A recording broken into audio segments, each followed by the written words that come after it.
그 13장은 이제 콘트 전략을 이용한 순정이라는 제목을 가지고 있는데, 저희가 이제 11, 12장에서 이제 그 웹상에서 주가 정보도 가지고 오고, 재무제표 정보, 그리고 이제 저희가 그 가치 지표들, PER이나 PBR 이런 것들을 구하는 방법을 갖다 배워왔는데, 이런 데이터를 기반으로 해서 이제 퀀트 전략을 활용해서 이제 종목을 갖다가 선정하는 방법에 대해서 이번 장에서 이제 소개를 시켜주고 있습니다. 근데 이제 이 그 퀀트 투자 전략은 이제 일반적으로 이제 두 개로 나뉜다고 책에서 얘기를 하더라고요. 한 개가 포트폴리오 운영 전략이고, 그리고 나머지 한 개는 트레이딩 전략인데, 이 포트폴리오, 다들 이거 아실 거예요. 이거 트레이딩 전략하고 포트폴리오 전략은 이제 주식 하시는 분들이 기본적으로 아시는 내용들인데, 네, 저도 사실 여기서 이렇게 글을 읽으니까 다시 한번 정리가 돼서 이렇게 딱두 카테고리로 다시 한번 정리하려고 준비를 했습니다. 일단 포트폴리오 운용 전략은 약간, 긴 시간 동안 느린 투자로 이제 그 투자를 하는 방법인데, 이제 과거 주식 시장을 분석해서 좋은 주식의 기준을 찾아서 이제 그 좋은 주식은 사고 나쁜 주식은 이제 매도하는 그런 전략인데, 이때 사용하는 이제 예시로 들면은 이제 PER이나 PBR, TSR 등의 이제 그런 가치 지표를 갖다가 어 확인해서 이제 저평가된 주식을 찾은 다음에 그 저평가된 주식을 장기간 투자해서 오랫동안 그 수익을 갖다가 추구하는 형태라고 합니다.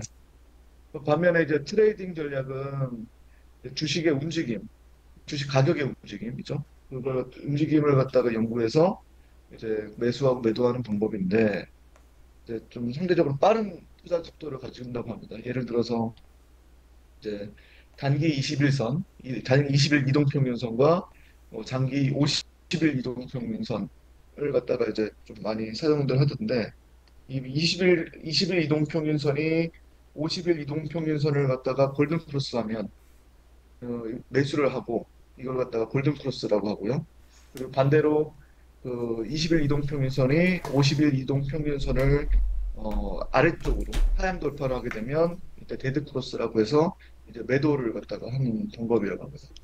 그래서 이제 그 20일 이동평균선과 50일 이동평균선에 대한 그 매매 전략을, 그러니까 트레이딩 전략을 이제 여기 그 GPT에 물어봐서 이제 특정 그래프를 가지고 왔는데, 이게 녹색 세모처럼 이때는 매수고, 이제 이때가 아직 그 골든 플러스가 일어나지 않았는데 이때 매수를 했다면, 이제 여기 빨간색 그 아래쪽 세모를 갖다가 봤을 때 이거 셀인데, 이제 21선이 노란색은 21선이에요. 빨간색은 61선, 51선이고, 그 데드 크로스가 일어났을 때 팔고 다시 21선이 51선을 갖다 골든 크로스를 하게 되면 사서 이제 좀 그 어느 정도 기간 동안 보유를 하다가 다시 그 데드 크로스가 발생했을 때 팔고, 이제 골든 크로스가 다시 발생하면 또 사고. 하여튼 이런 이제 트레이딩 좀 빠르게, 이제 그 포트폴리오 전략보다는 빠르게 샀다 팔았다 하는 그 내용이 이제 트레이딩 전략이라고 습니다. 그래서 책에서는 이제 포트폴리오 운영 전략과 트레이딩 전략을 이제 이렇게 두 가지로 요약을 해놨는데요. 이거 방금 설명드렸던 내용으로 일단은 이 내용을 가도록 하겠습니다.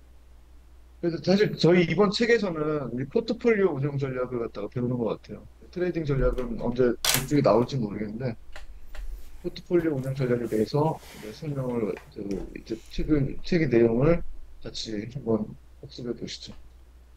이제 저는 이번에 이번 실습에서 이제 그 데이터베이스의 내용을, 데이터를 사용하지 않고 여기 피클로 저장된 데이터를 사용을 했는데, 일단 이번에 실습에 사용할 데이터들을 갖다 간단히 먼저 살펴보시면, 이렇게 피클 데이터를 가지고 와서 내용을 보면, 티커는 그 종목에 대한 어떤 종가 시가총액 기준일, 이런 이제 종목 정보들이 있고, 그리고 여기 섹터 리스트에는 이제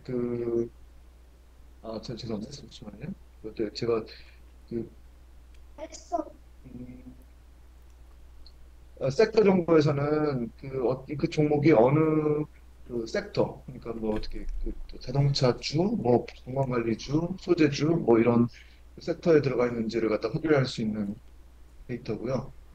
근데 프라이스 리스트는 그 주가의 시가, 고가, 저가 등, 그다음 이제 거래량 등 이런 이제 그 주가에 대한 실질적인 정보고, 이제 FS 리스트는 아마 재무 정보더라고요. 여기 보면은 뭐 그 재무 활동이나 현금 유출액 뭐 등등등 있는데, 여기에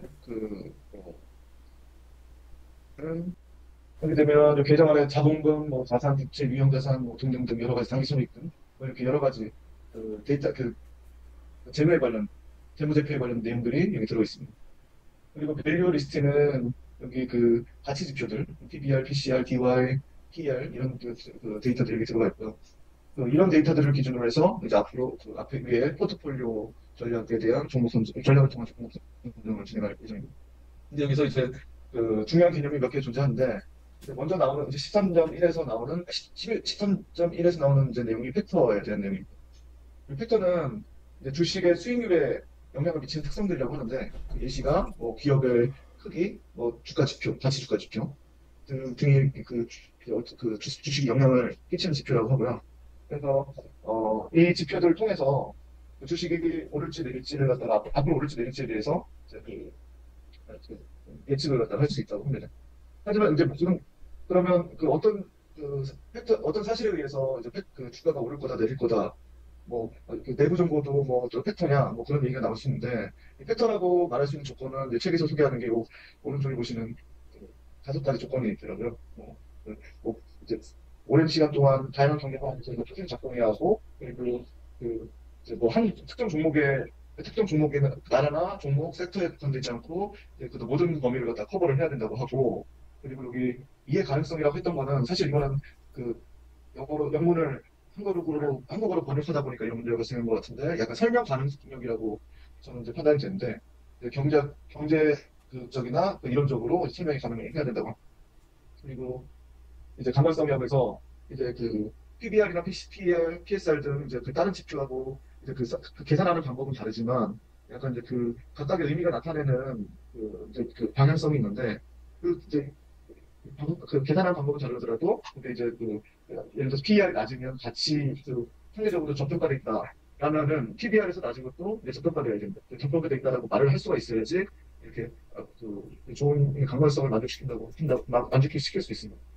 그리고 투자 가능성이라고 해서 실제 투자에서 이거는 이제 사고 팔고의 문제나 법률적 문제들을 볼 수 있어야 생각하는데, 이거는 이제 그냥 그런 것 같고, 하여튼 요렇게 해서 좀 뭔가 범용적으로 쓸 수 있는 것들이 되어야 이제 팩터라고 이제 부를 수 있다고 합니다. 그래서 이런데 어떤 그 팩터를 갖다 저희 구했을 때, 양수가 나오면 이제 향후 수익률이 높을 것이라고 판단해서 매수를 할 수 있고, 이제 음수가 나오면 음의 팩터를 가지면 이제 나중에 가격이 떨어질 거라고 판단을 해서 이제 매도를 하는 그런 기준으로 이제 팩터를 갖다 사용할 수 있을 것 같습니다. 그래서 저희 책에서는 가치 팩터하고 모멘텀 팩터를 갖다 소개시켜주고 있는데, 이 뒤쪽에서 이제 추가적으로 설명을 드릴 거고, 그래서 간단히 말씀을 드리면, 가치 팩터는 이제 PPR, PBR, PSR 등으로 이제 주가 대비 저평가된 주식을 찾는 거를 가치 팩터라고 하고 있고, 모멘텀 팩터는 이제 주가가 이렇게 오르거나 내리고 있을 때, 그 주가가 오르는 그 관성, 그러니까 모멘텀이죠. 이게 상승 추세를 갖다가 유지를 하고 있으면, 그것은 항상 주가가 이제 계속 오를 것이라고 예상을 한다는 것이 이제 모멘텀 팩트라고 합니다. 팩트라는 것을 갖다가 알았으면 다음 개념이 나오는 게 이제 베타라고 하는데, 이 베타는 개별 주식이 전체 주식 시장의 변동에 반응하는 정도라고 얘기를 하는데, 그러니까 전체 주식시장, 그러니까 이제 현재 저희 주식시장이 최근에 코로나 이후에 굉장히 좋아졌잖아요. 그러니까 뭐 코스피나 나스닥 이런 이제 주가 지표들이 우상향으로 거의 이제 일반적으로 상승을 하고 있는데, 이런 이제 상승하는 추세에서 그 개별 주식들도 이 추세를 얼마나 잘 따라가느냐를 나타내는 게 요 베타 지표라고 합니다. 그래서 이제 베타 지표가 높으면 제가 여기 1.5, 0.5를 갖다가 적어 놓게 되는데, 일단 먼저 살펴보시죠. 베타가 1이면 주식 시장이 1만큼 올랐을 때 그 개별 주식도 이제 1만큼 오르는 거고, 1.5%라는 것은 주식시장이 1% 올랐을 때 개별 주식시장은 1.5%, 0.5%가 더 올랐다는 거고, 0.5, 그 베타가 0.5라는 것은 주식시장이 1% 오르면 이제 반대로 0.5 정도 밑으로 이제 떨어져서 움직인다는 것이, 같이 상승을 하지만 떨어져서 움직인다는 것이 이 베타 0.5의 의미입니다. 그래서 베타가 큰 주식은 주식 시장이 뭐 움직이면 그보다 더 크게 움직인다는 거고, 베타가 낮은 것은 주식 시장의 움직임보다 더 적게 움직인다는 것이 이제 그 개념이고, 그럼 결국에는 전체적인 상승장이 있을 때는, 그러니까 그 상황이 좋고 주가 지표가 계속 우상향하고 있다면 이제 베타가 큰 주식에 투자를 하고, 이제 그 전체적으로 하락하는 장이 형성이 된다면 그때는 베타가 낮은 주식에 투자하는 것이 좋다고 합니다. 그러면 이제 위에 팩터와 이제 베타에 대해서 이제 그 개념을 갖다가 알았는데, 근데 죄송합니다. 제가 정리할 때가 아니구나. 이제 베타에 대해서 좀 더 이제 깊숙이 들어가는 내용이 앞으로 여기 뒤에 나오네요. 그래서 이 베타는 이제 저희 그 회계 분석을 했을 때 이게 Y 알파 플러스 베타 X라는 이제 어떤 추세선을 갖다가 그 추세선을 갖다가 저희가 예측을 할 수가 있는데, 이제 모든 데이터들이 이제 분포를 했을 때, 예를 들어서 1차식 같은 경우에는 이제 선형으로 이제 뭐 이렇게 그 추세를 갖다가 그러니까 이제 모형을 만들 수가 있는데, 대표적인 모형. 그때 이 B가 여기서 이제 베타라고 해서 지금부터 표현하겠는데, 이 B가 지금까지 저희가 이제 지금 현재 지금까지 말씀드렸던 이제 그 베타의 그 의미하고 동일하다고 합니다. 그래서 지금 저희가 이제 자산 가격 결정 모형이라고 해서 캐피털 에셋 프라이스 모델을 이제 앞으로 이 종목과 포트폴리오 선정이나 주가가 이 해당 특정 종목이 이제 어떤지를 갖다 평가를 할 수가 있는데, 이게 이제 시장 상황을 잘 반영하냐 못하냐 이런 거나 아니면은 이제 이 주가가 어떤 진짜 의미가 있느냐 이때 평가를 할 때 쓰는 모델을 이제 그 모델 중에 한 개가 자산 가격 결정 모형인데, 여기에 위에서 배웠던 이제 베타를 이제 들어가서 이런 밑에 여기 하얗게 표시된 이 공식을 통해 이제 시장을 갖다 얼마나 잘 따라가는지 를 갖다가 이제 판단할 수 있다고 합니다. 그래서 이 각각의 변수들을 보면은 이제 회계 분석에서 여기 A는 이제 RF라고 해서 무위험 수익률이라고 이제 표현이 되는데, 이제 사실 여기 A는 저희가 이제 알파죠. 저희 A라고 표현이 아니라 알파라고 표현을 하고, 회계 개수는 베타라고 이제 표현을 하겠는데, 이 알파는 이제 무위험 수익률이라고 해서 이제 회계 분석 모양의 절편이를 갖다 절편이라고 말을 할 수가 있을 것 같습니다. 이제 Y 이퀄 알파 플러스 베타 X에서 이제 이거는 1차 직선의 모델인데, 이 Y 절편을 이제 모든 데이터들은 이제 어떤 추세선을 그렸을 때 원점을 통과하는 게 아니라 이제 특정 Y축의 어떤 특정 포인트를 갖다가 일반적으로 이제 지나게 되는데, 결국에는 이 의미가 뭐냐면 어떤 이제 베타에 상관없이 베타 X 값에 상관없이 이제 가격이 이제 좀 이제 결정이 되는 거고, 근데 이것을 요 자산 가격 결정 모형에서는 이제 시장 분위기와 상관없이 주식 자체로 이제 얻을 수 있는 이제 수익률이라고 합니다. 주가 자체로. 그래서 이제 표현을 갖다 무위험 수익률이라고 하고 있고, 요 베타를 갖다가 잠깐만, 여기 X는 이제 역시 시장의 움직임이고, 이제 Y는 이 개별 주식의 움직임이라고. 그래서 여기 우리 RI로 이제 표현을 해놨고요. 요 베타는 이제 얼마나 이제 여기 X, 여기 RM-RF, 그러니까 시장의 움직임이 이 현재 종목의 수익률에 영향을 끼치는지, 그걸 갖다가 베타배로 돼 있고, 그래서 RF는 이제 아까 말씀드렸던 이제 종목의 자체만의 수익률을 갖다가 이제 표현해서 하여튼 이제 종목의 가격과 시장의 가격을, 죄송합니다. 시장의 가격이 아니라 시장 상황을 이제 비교한 이제 그런 모형을 갖다가 만들 수 있는 것이 이제 자산 가격 결정 모형이라고 합니다. 그래서 회계 개수에서는 이 베타를 이제 코베리언스를 이제 분산으로 나눠서 엑셀 분산으로 나눠서 이렇게 구한다고 했는데, 이 자산 가격 결정 모형에서 이 베타는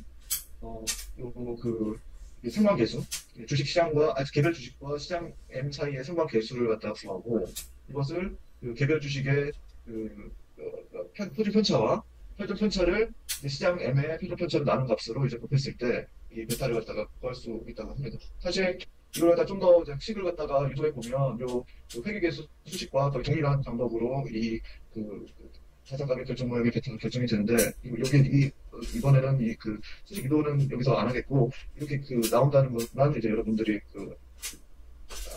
아시고 확인 넘어가는 방향으로 진행하겠습니다. 그래서, 어, 이제 베타를 갖다 구하는 방법은 이렇게 구하는 거고, 이제 결국에는 여기 자산 가격 결정 모형이 자산 가격을 갖다 결정하고, 포트폴리오 최적화, 그리고 자본 비용 계산, 뭐 시장의 효율성 평가, 위험 성과 평가, 네, 성과 평가죠. 이런 이제 다양한 목적으로 사용이 될 수 있다고 하고, 결국에는 이건 이제 의사결정, 투자할지 말지 의사결정 내는데 도움이 되는 그런 이제 모형이라고 합니다.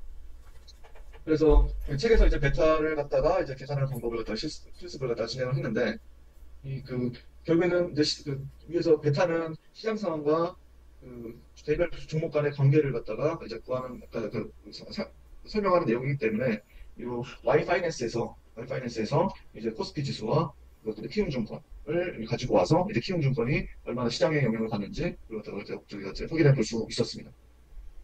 사실 이제 코스피 지수 말고 코스닥 지수를 쓰던가 아니면 코스닥 지수를 쓰게 되면 코스닥 안에 어떤 이제 특정 종목을 갖다 가지고 와서 거기에 대한 베타를 갖다 구할 수도 있고, 이게 뭐 이렇게 다른 종목을 가지고 한번 해보고 싶었는데 일단은 그, 이렇게 뭐 베타만 개념 설명하기 위해서 이걸 갖다 진행해서 한번 살펴보고요.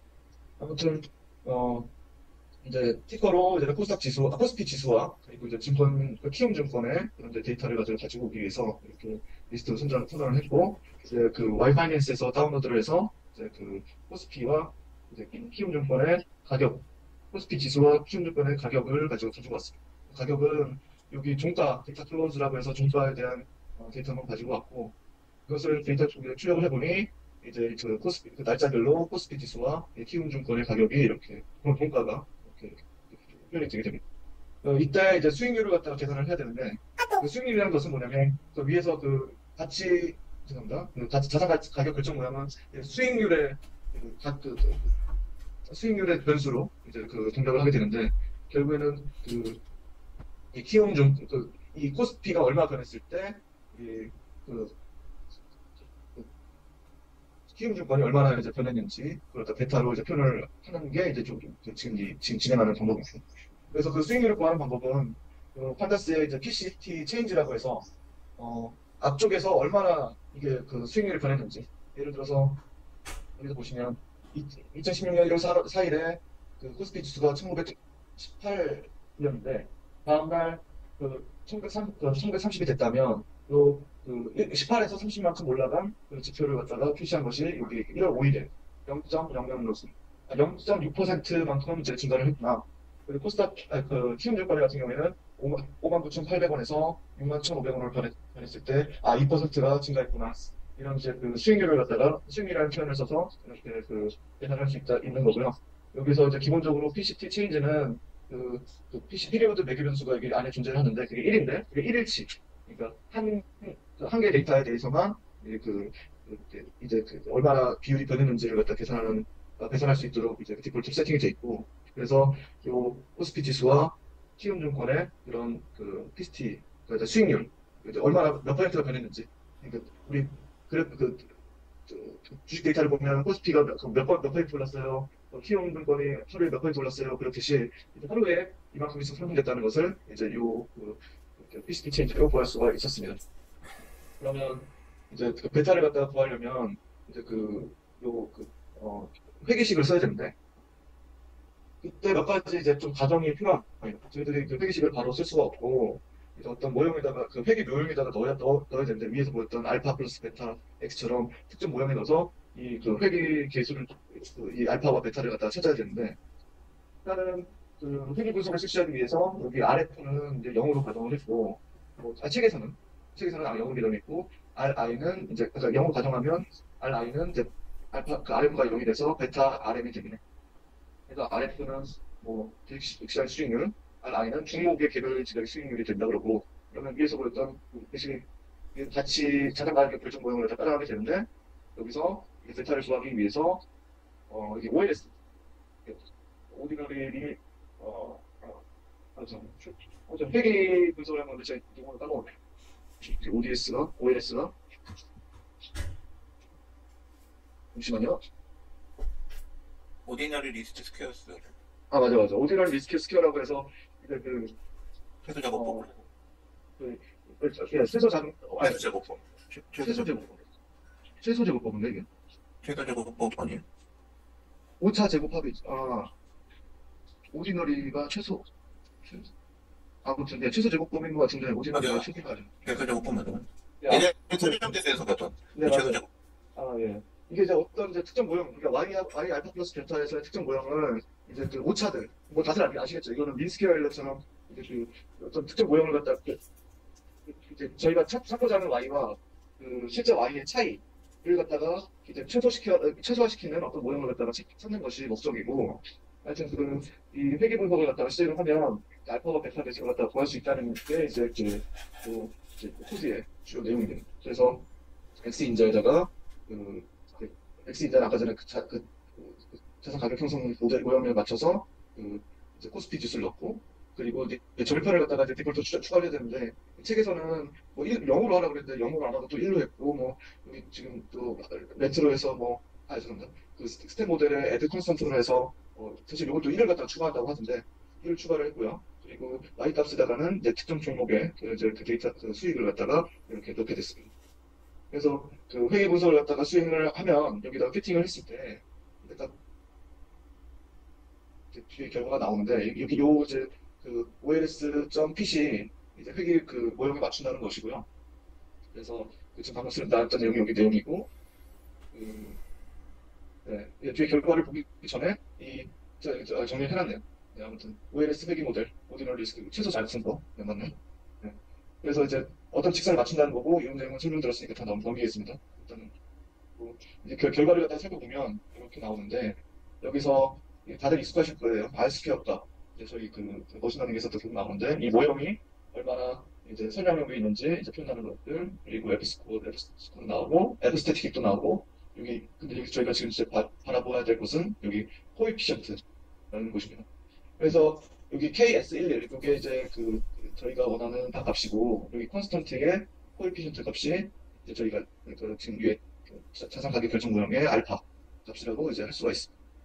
근데 이제 1.43을 갖다 베타 값을 구해도 그러면은 이 모형이 얼마나 이 베타 값이 얼마나 설명력이 있는 걸 갖다 판단하기 위해서는 여기 P 값과 여기 T 값을 갖다가 좀 참고를 해야 되는데 그래서 이제 일단은 책의 내용을 갖다가 따라서 위에 결과값을 갖다가 살펴보면 여기 1.43의 베타 값이 높아서 왜냐하면 1보다는 크기 때문에 주가의 흐름에 맞춰서 주가의 흐름보다 주가가 1% 상승하면 1.4% 상승한다고 해서 좀 더 이제 좀 많이 상승하기 때문에 고베타주라고 이제 말을 하고 있고요.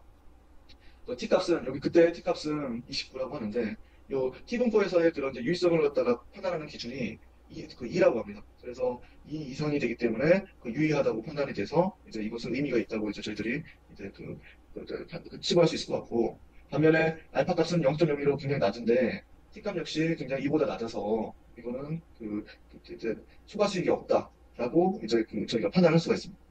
이제 추가 수익이 없다는 것은 시장의 흐름에 맞춰서 이 주식이 변했다는 것을 갖다 의미하고요. 그래서 지금 통계적으로 규모가설을 갖다 기각한다 안 한다 뭐 이런 내용이 있는데 지금 해석이 그런 내용을 바탕으로 했고 이거 제가 이제 여기 점점 땡땡으로 해서 정리를 해놓은 게 이제 규모가설을 어떻게 기각을 해야 되고 채택을 해야 되고 그런 내용으로 되게 정리를 했습니다. 아무튼 결론은 이제 요 베타가 높은 주식이고 알파가 이제 좀 이제 낮아서 시장의 흐름에 따라서 막 이렇게 가격이 형성된다는 게 주 내용이고 통계적인 해석은 이제 한번 나중에 요 내용을 갖다 읽어보시면 좋을 것 같습니다. 근데 이제 사실 저희가 의미를 좀 그래도 알아야 될 거잖아요. 이 알파가 어떤 의미인지, 뭐 베타가 어떤 의미인지. 베타는 계속 이제 반복이 되지만 이제 시장의 흐름을 갖다가 잘 종목이 반영하는지고, 알파는 이제 시장에 상관없이 주식 주가 자체로만 얼마나 이제 성과를 내는지, 이익을 내는지를 갖다가 의미를 한다고 합니다. 그래서 긍정적 알파, 부정적 알파라는 표현을 쓰기도 하고요. 네, 여기 아이스케어나 뭐 이 내용을 갖다 넘어가고, 요 이제 아까 오디너리 리스크 스퀘어 방식을 사용해서 이제 한 결과에서 매개 파라미라는 변수를 갖다 확인하게 되면 이때 이제 콘스트와 이제 알파와 베타를 갖다 확인할 수 그냥 값만 확인할 수가 있습니다. 이제 지금까지는 이제 포트폴리오 전략 방법 개념에 대해서 이제 설명이 됐고 이제 13.3절부터는 이제 실질적으로 이제 어떤 전략, 그 폰트 전략이 있는지 이제 나오게 되는데, 이제 13.3절에서는 밸류 전략이라는 게 나옵니다. 밸류 전략은, 이제 가치주에 대해서 투자를 한다는 내용인데, 이제 가치주가 뭔지 먼저 알아야 되고, 가치주가 효과에 대해서도 좀 알아야 되는데, 이 가치주 효과를 알게 되면 가치주에 대한 내용도 이제 자연스럽게 이해를 하실 수 있을 것 같아요. 그래서 그 이제 가치주가 이제 내재 가치, 자기 잠재적인 가치보다 낮은 가격에 형성된 주식을 이제 가치주라고 하는데, 이것은 이제 PER이 낮다거나, 그러니까 이제 프라이스 어닝 레이시오, 뭐 사실 그 프라이스를 그 이익 순이익으로 나눈 것이 순이익으로 나눈 것이 이제 그 PER인데, 그 가격이 순이익은 많은데 가격이 낮게 형성돼 있으면 PER이 낮을 거고, 그리고 PBR, 프라이스 북 레이셔는 자산 가치가 이제 프라이스보다 높으면 이제 PBR 역시 낮겠죠. 그래서 이런 주식을 갖다가 저평가된 주식이라고 하고 가치주라고 표현을 하는데, 이제 이런 이제 저평가된 주식이 고 PER, 고 PBR의 그 높게 평가된 주식보다 수익률이 높은 현상이 이제 가치주의 효과라고 이제 얘기를 하고 있습니다. 그래서 이렇게 된 현상이 왜 이렇게 고 PER, 그 PBR 이런 내재 가치가 높게 평가된 주식이 수익률이 높냐면, 수익이 낮냐면, 상대적으로 이제 저평가됐냐면, 이거는 그 사람들이 일반적으로 그 가치가 낮은 것을 갖다 기피한다고 하는데, 뭐 진짜 실제로 그러니까 이렇게 되겠죠. 아무튼 이제 이건 이 책에서 나오는 이론적인 설명이고, 그래서 가치주를 갖다 기피하기 때문이라고 그러고, 이제 고밸류에이션은 성장주라고 표현하는데, 그 고밸류에이션 주의에다가 이제 선호하기 때문에 이제 가치주를 갖다 기피를 해서 이렇게 그 이제 하여튼 그 주식시장 가치가 이제 높지 못하고 있다고 합니다. 그래서 그리고 이런 이제 가치주는 그 이제 저평가돼 있는 주식들은 제 생각에는 이제 거래량이 많지가 않아서 이제 그 수익 변동성도 크고, 이제 경기가 이제 변하면 거기에 좀 금방 반응한다는 것이 이제 위험인식이라는 개념에서 설명이 될 수가 있을 것 같고, 근데 뭐 사람들이 이제 그런 반응을 보인다고 한다는 거는, 이거는 솔직히 저는 이제 거래량이 상대적으로 적은 주식이기 때문에 이제 아무 특정 세력들의 내용인 것 같고, 아무튼 이제 그냥 제 생각입니다. 아무튼 이제 이런 주식을 보는 세력이 이제 관여를 한다는 뜻인 것 같고요.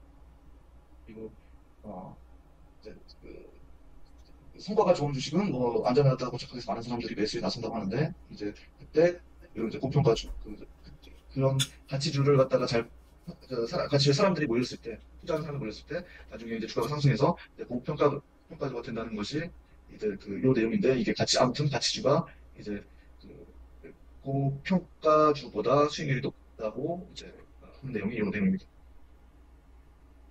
아무튼 그래서 어 이제 사람들은 가치주가 생각보다 위험하지 않다는 것을 알고, 성장주가 너무 상승해서 이제 안전하지 않다는 것을 깨닫는 순간, 가치주는 상승을 할 거고 성장주는 이제 내려가서 이걸 갖다가 이제 원래 수준으로 돌아간다고 해서 이제 회귀라고 부르는데, 이런 현상이 이제 가치주 효과가 발생했다고 말을 할 수가 있어요. 뭐 사실 제가 GPT에 물어봤어요. 그럼 가치주가 뭐니? 성장주가 뭐니? 그랬을 때 뭐 GPT-4는 PR이 낮은 주식을 이제 가치주를 좀 얘기해줬고, 이제 성장주는 이제 PER과 PBR 높은 주식을 갖다가 이제 추천을 해줬습니다. 아무튼 이제 가치주는 내재 가치 대비해서 저평가된 주식이고, 성장주는 내재 가치에 대비해서 이제 평가가 잘 돼서 이제 높은 주식을 갖다가 말할 수 있다고 하는. 그러면 책임님. 네, 그러면 성장주라는 게, 그러니까 PE, 네, PBR이 높지만, 네, 뭔가 이렇게 사람들이 주가에 대한, 꿈을 꾼달까? 어떤 그, 시나리오? 어떤 테마? 어떤 이름? 그러니까 이야기? 어떤 그런, 뭐, 시장이 조성된 어떤 스토리가 되게 그럴듯해서 그걸 보고 막 산다고 생각해도 될까요? 네, 그렇게 알고 있어요.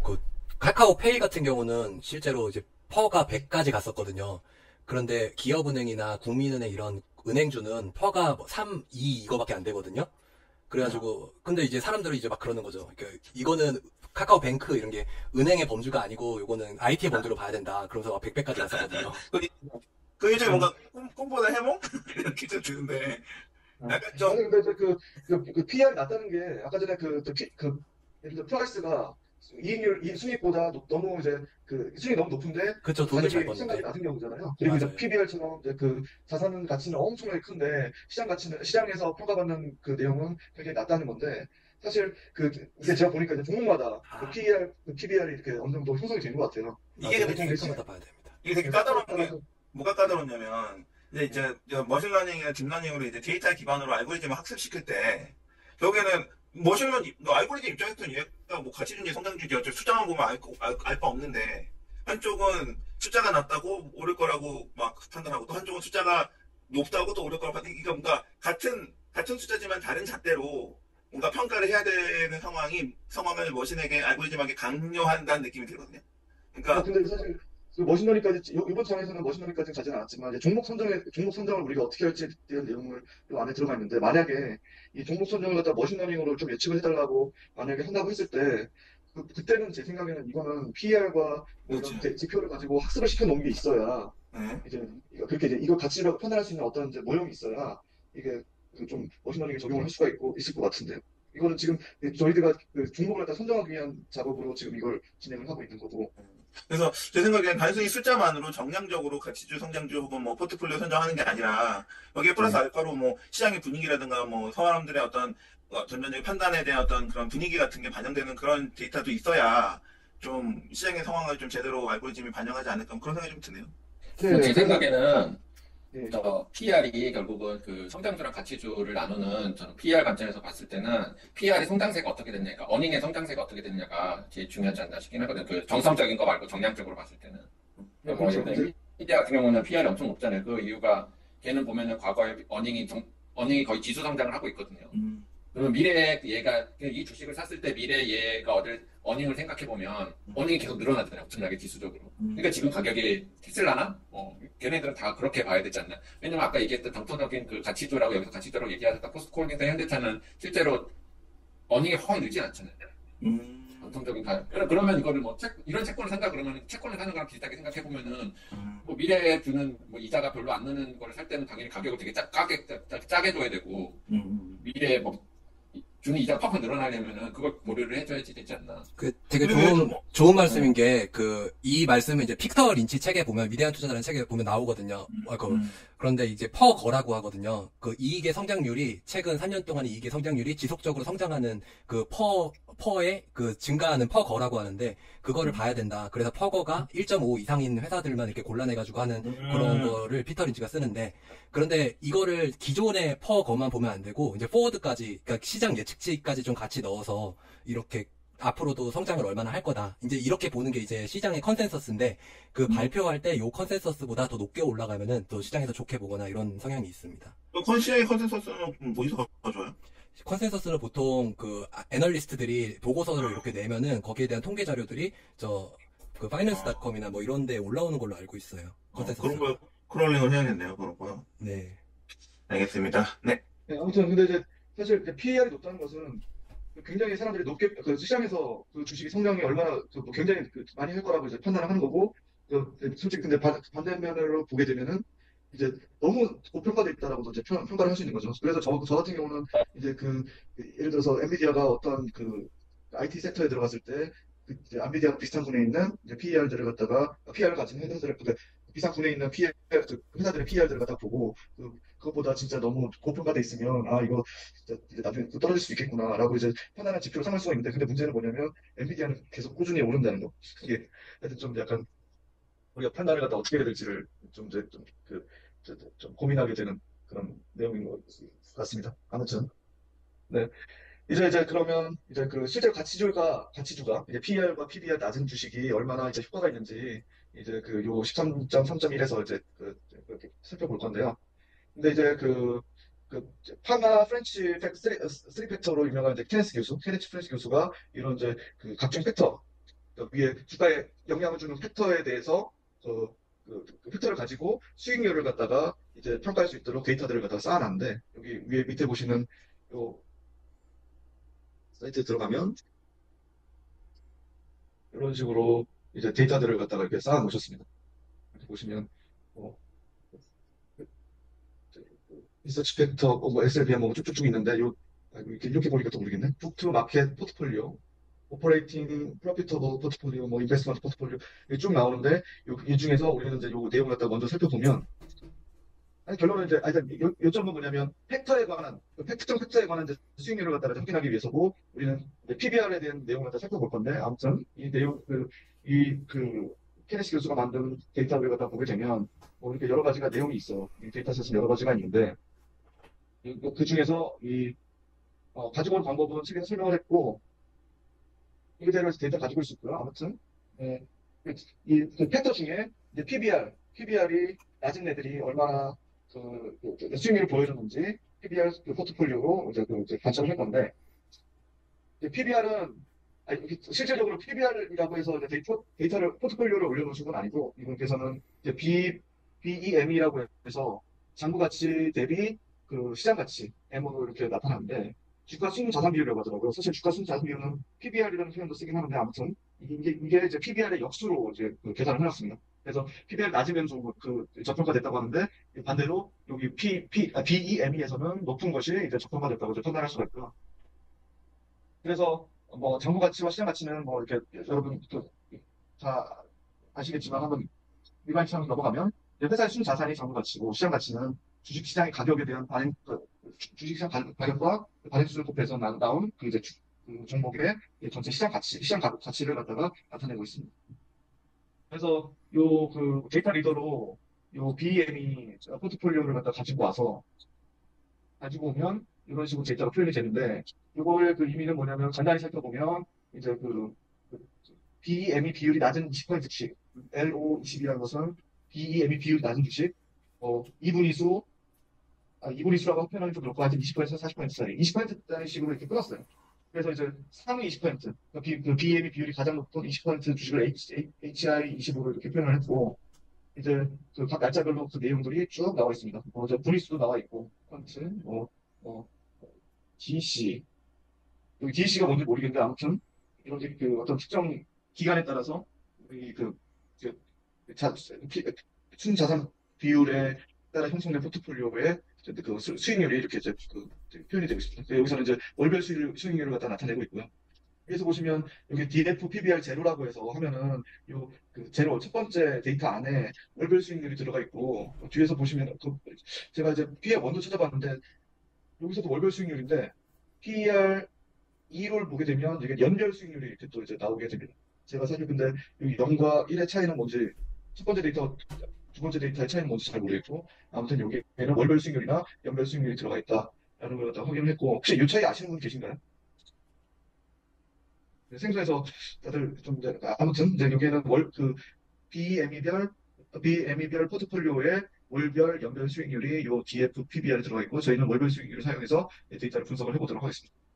그래서 여기 요 이제 펀트 맵을 넘어가고 여기에 이제 퀀타일 그러니까 이제 2분위수 뭐 4분위수 이런 내용들을 갖다가 이제 데이터를 가지고 와서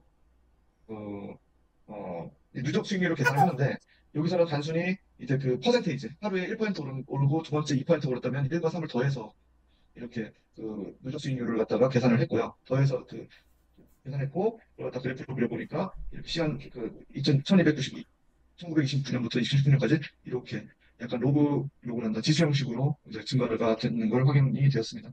근데 이게 정확하게 먼저 그 그래프에 대해서 해석을 하면 BNM 값이 높을수록 하이 20%를 보면은 이제 BNM 값이 높은 그 포트폴리오들의 모임인데 높을수록 이제 그 수익률이 높은 걸 갖다가 확인했고요. 낮을수록 근데 그것은 이제 PBR이 낮다는 의미하고 동일합니다. 근데 이제 이렇게 누적 곱으로 이제 이거 컴파운드 CUMPROD 요 메서드는 이제 누적 곱을 갖다 계산하는 메서드고 이건 제가 이제 이렇게 1, 2, 3, 4 있을 때 누적 곱이 아니라 이거 누적 곱이네. 잠시만요. 누가 여기 컴파운드 있었나? 컴파운드를 썼네요. 아무튼 누적 곱으로 이렇게 계산을 했고 그냥 이제 수익률을 갖다 계속 곱했습니다. 더한 게 아니라 죄송합니다. 수익률 더한 게 아니라 곱해서 수익률을 계속 이제 곱해서 이제 누적을 했다는 거고 이제 컴파운드 메서드를 갖다 이제 설명한 것이 요 내용이고요. 이제 그냥 1%, 2%, 3%, 4%, 5% 이렇게 계속 올랐을 때 그걸 갖다 곱해서 이제 누적 누적 곱을 갖다 구하는 메서드가 이제 컴 메서드입니다. 컴프로덕트 메서드. 근데 여기서 이제 요 방법은 어떻게 보면은 그 단순 스윙률이라고 해서 이제 단순 스윙률을 갖다 거꾸로 나타낸 건데 사실 여기 나오는 개념이 단순 수익률보다 로그 수익률이라는 개념이 나옵니다. 왜 그러냐면 그 수익률을 앞으로 계산을 할 때 그냥 마냥 그 수익 그 차이로만 그 수익률 계산할 것이냐 아니면은 이걸 갖다가 좀그 복리를 고려해서 로그 수익률을 갖다가 계산할 것이냐 뭐 이런 내용의 이제 좀 앞으로 이제 이 고부로 누적 수익률을 걷다가 구하는 거가 구할지 아니면은 이제 뭐그 더해서 구할지 뭐 이런 걸 갖다가 이제 그 좀 개념을 갖다 알기 위해서 좀 더 기본적인 개념으로 알고 들어갈 때 될 내용이고 그래서 아무튼 이제 로그 수익률은 단순 수익률은 이렇게 곱하면 된다. 근데 로그 수익률은 더할 수 있다라는 게 이제 이 증거의 차이점이고 다 고등학교 배우셨을 거지만 그러니까 배우셨을 거니까 로그는 이제 곱셈 그 두 값의 곱셈이 그 개별 그 변수의 합으로 이렇게 나타낼 수 있다는 거니까 하여튼 그런 내용이고요. 그래서 이제 그 로그 수익률이 이런 이제 그 복리 수익률을 갖다 계산할 수 있다는 건데 제가 그건 이제 일단 여기서는 언급은 안 하겠습니다. 그래서 이제 로고 수익률로 이 지수적으로 이제 증가하는 수익률을 갖다 확인하기 좀 어려우니 저는 얼마나 이제 꾸준하게 급격하게 증가하는지 않는다는 걸 보기 위해서 이런 이제 로고 수익률을 사용을 했는데 이제 여기 로그 수익률로 변화를 해서 확인한 결과 이거 어떻게 보면은 약간 이 그래프가 좀 리니어하게 이렇게 증가하는 것처럼 보이게끔 사실 로그처럼 이렇게 또 나중에 꺾일 수도 있을 것 같은데 이런 식으로 이제 표현을 할 수가 있습니다. 이제 어, 장기적으로 뭐 책에서 말한 듯이 이 로고 수익률을 갖다가 사용하게 되면 그 장기적인 성장률을 갖다가 훨씬 더 잘 비교를 할 수 있다고 하는데 아무튼 뭐 이거는 저희들이 누적 수익률을 갖다 사용하는 걸로 사용하기 편하다는 걸 갖다가 확인할 수 있을 것 같고요. 그래서 제가 로고 수익률과 단 수익률을 갖다가 비교를 해서 다시 한번 정리를 해놓은 게 여기 있습니다. 책에서도 이렇게 나왔고 로고 수익률에서는 이제 컴썸이라는 걸 사용했는데 앞쪽에 컴 프로덕트는 그 앞쪽에 그 누적으로 곱해줬는 하면 컴썸에서는 1, 2, 3, 4, 5가 있으면 약간 이제 피보나치는 아니지만 아무튼 앞쪽에 있는 내용들을 전부 다 누적한다는 이제 피보나치 내용 제거하고 아무튼 누적해서 이렇게 증가한다는 걸 갖다 확인할 수가 있습니다. 그래서 이제 어, PBR별 포트폴리오의 전량 성과를 갖다 비교하기 위해서 그 연간 이제 수익률과 연 수익률과 연 수익률을 아까 전에 앞서 말씀드렸던 그 기하적으로 곱한 거와 이제 그 산술적으로 더한 거 그리고 여기는 변동성 그 샤프 지수를 갖다 구하는 함수로 이제 성과를 갖다 표현이 될 건데 여기에 대한 내용도 뭐 산술 평균 구하고 뭐 기하 평균 구하고 뭐 그런 내용들이 쭉 있습니다. 사실 그 의미를 갖다가 좀 더 보게 되면 이제 그 여기 변동성은 표준 편차를 연간 변동성으로 환산을 한다는 건데 이제 그 연간 이제 얼마나 많이 변하면서 이제 뭐 상승을 했든 하강을 했든 그런 이제 변동성을 본다는 게 이제 여기 요 내용이고 그 샤프 지수는 그 산술 평균의 수익률을 연간 변동성으로 나눴다는 건데 이것은 뭐냐면 이제 그 변동을 갖다가 하는데 얼마나 이게 이제 그런 위험에 따라서 이제 수익률이 좋아하는지 여기 샤프 비율이 결론은 여기 샤프 비율이 높을수록 수익률이 위험 대비 수익률이 높다라는 거죠. 변동이 많은데 이제 수익이 높다는 그 지표고 샤프 비율은 저희들 배웠기 때문에 이제 뭐 지난번에 배웠기 때문에 일단 이렇게 간단하게 언급하고 넘어가겠습니다. 그래서 이런 아까 전에 그 PBR에 대한 수익률을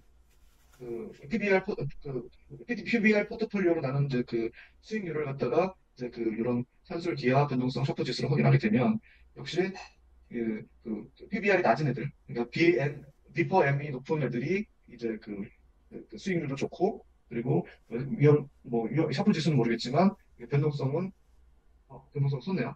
아무튼 여기 그 수익률이 높다는 거, 산술 기하를 여기 이 내용을 갖다만 참고를 하시면 될 것 같습니다. 근데 사실 샤프 지수가 뭐 별반 차이가 없으니 이거는 이제 큰 의미가 없는 것 같은데 이 변동성은 좀 이제 많이 봐야 되겠네요. 이게 변동을 많이 하면서 올랐다는 것 같은데 아무튼 그래서 근데 여기 나오는 이제 연간 산술 평균 수익률과 연간 기하 평균 수익률을 갖다가 제가 또 여기 비교를 했습니다. 연간 산술 평균 수익률은 다 더해주는 거고 아무튼 기하 평균 수익률은 곱해줘서 그걸 갖다가 루트를 씌워서 이제 평균을 냈다는 것인데 뭐 이거는 이제 나중에 한번 읽어보시고 뭐 개념은 다들 아실 거니까 제가 여기 정리만 해놨습니다. 연간 변동성은 이런 내용이고, 아까 전에 그 이제 얼마나 변하는지 표준 편차로 이제 나눠준 값이 되니까 이제 아무튼 이제 연간 얼마나 변동했는지를 갖다 확인하는 거고, 어 이제 이게 변동이 많이 되니까 이게 자산의 위험성을 갖다 평가하는 지표로 이제 주로 사용을. 여기도 퍼거가 나오네요. 퍼거가 패그라고 된 게 퍼거거든요. 패그? 네, 여기 기업의 패그는 아, 1이 됩니다. 아, 네네네. 아, 요거. 네. 이거 근데 그냥 찾아보신 거 아니에요? 책에 있는 내용이에요, 이게? 아니, 찾아봤어요. 제가 찾아보다가 재밌는 게 있어가지고. 근데 사실 지금부터 저희가 진행할 내용이 이제 방금 전에는 이제 PBR 관련돼서 이제 살펴봤는데, 이제 PER과 PCR, 뭐, 그리고 기타 이제 다른 지표들에 대해서도 이제 여기 아까 전에 케네스 교수가 갖고 있다고 하는데, 이제 요 PER과 PCR에 대해서도 이제 그 포트폴리오, 관련 포트폴리오를 갖다가 이제 분석할 거예요. 저평가 주식이 된 거와 고평가된 주식에 대해서 수익률을 갖다 비교하게 되는데, 근데 이 PBR, PER, PCR 말고도 뭐 PESR도 있고, 뭐 페그도 있고, 뭐 여러 개가 들어있는데, 사실 제가 방금 그 인터넷 찾다가 이제 어떤 이론, 뭐 특정 이제 유명한 경제학자들이 이제 이런 경제학자인지 누군지 모르겠지만 그런 사람들이 네. 뭐 이렇게 어떤 기준을 갖다 얘기해 주는 게 있어서 이거 갖고 왔고, 네.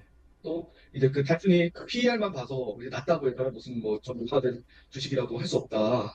뭐 패그도 같이 고려를 해야 된다. 뭐 이런 내용이 있어서 이제 한번 이제 같이 내용을 공유하려고 여기다 방금 집어넣었어요. 저 PSR 같은 경우가 이제 요즘에 AI나 막 이런 게 뜨면서 적자 기업이 엄청 많잖아요. 아마존도 적자였잖아요.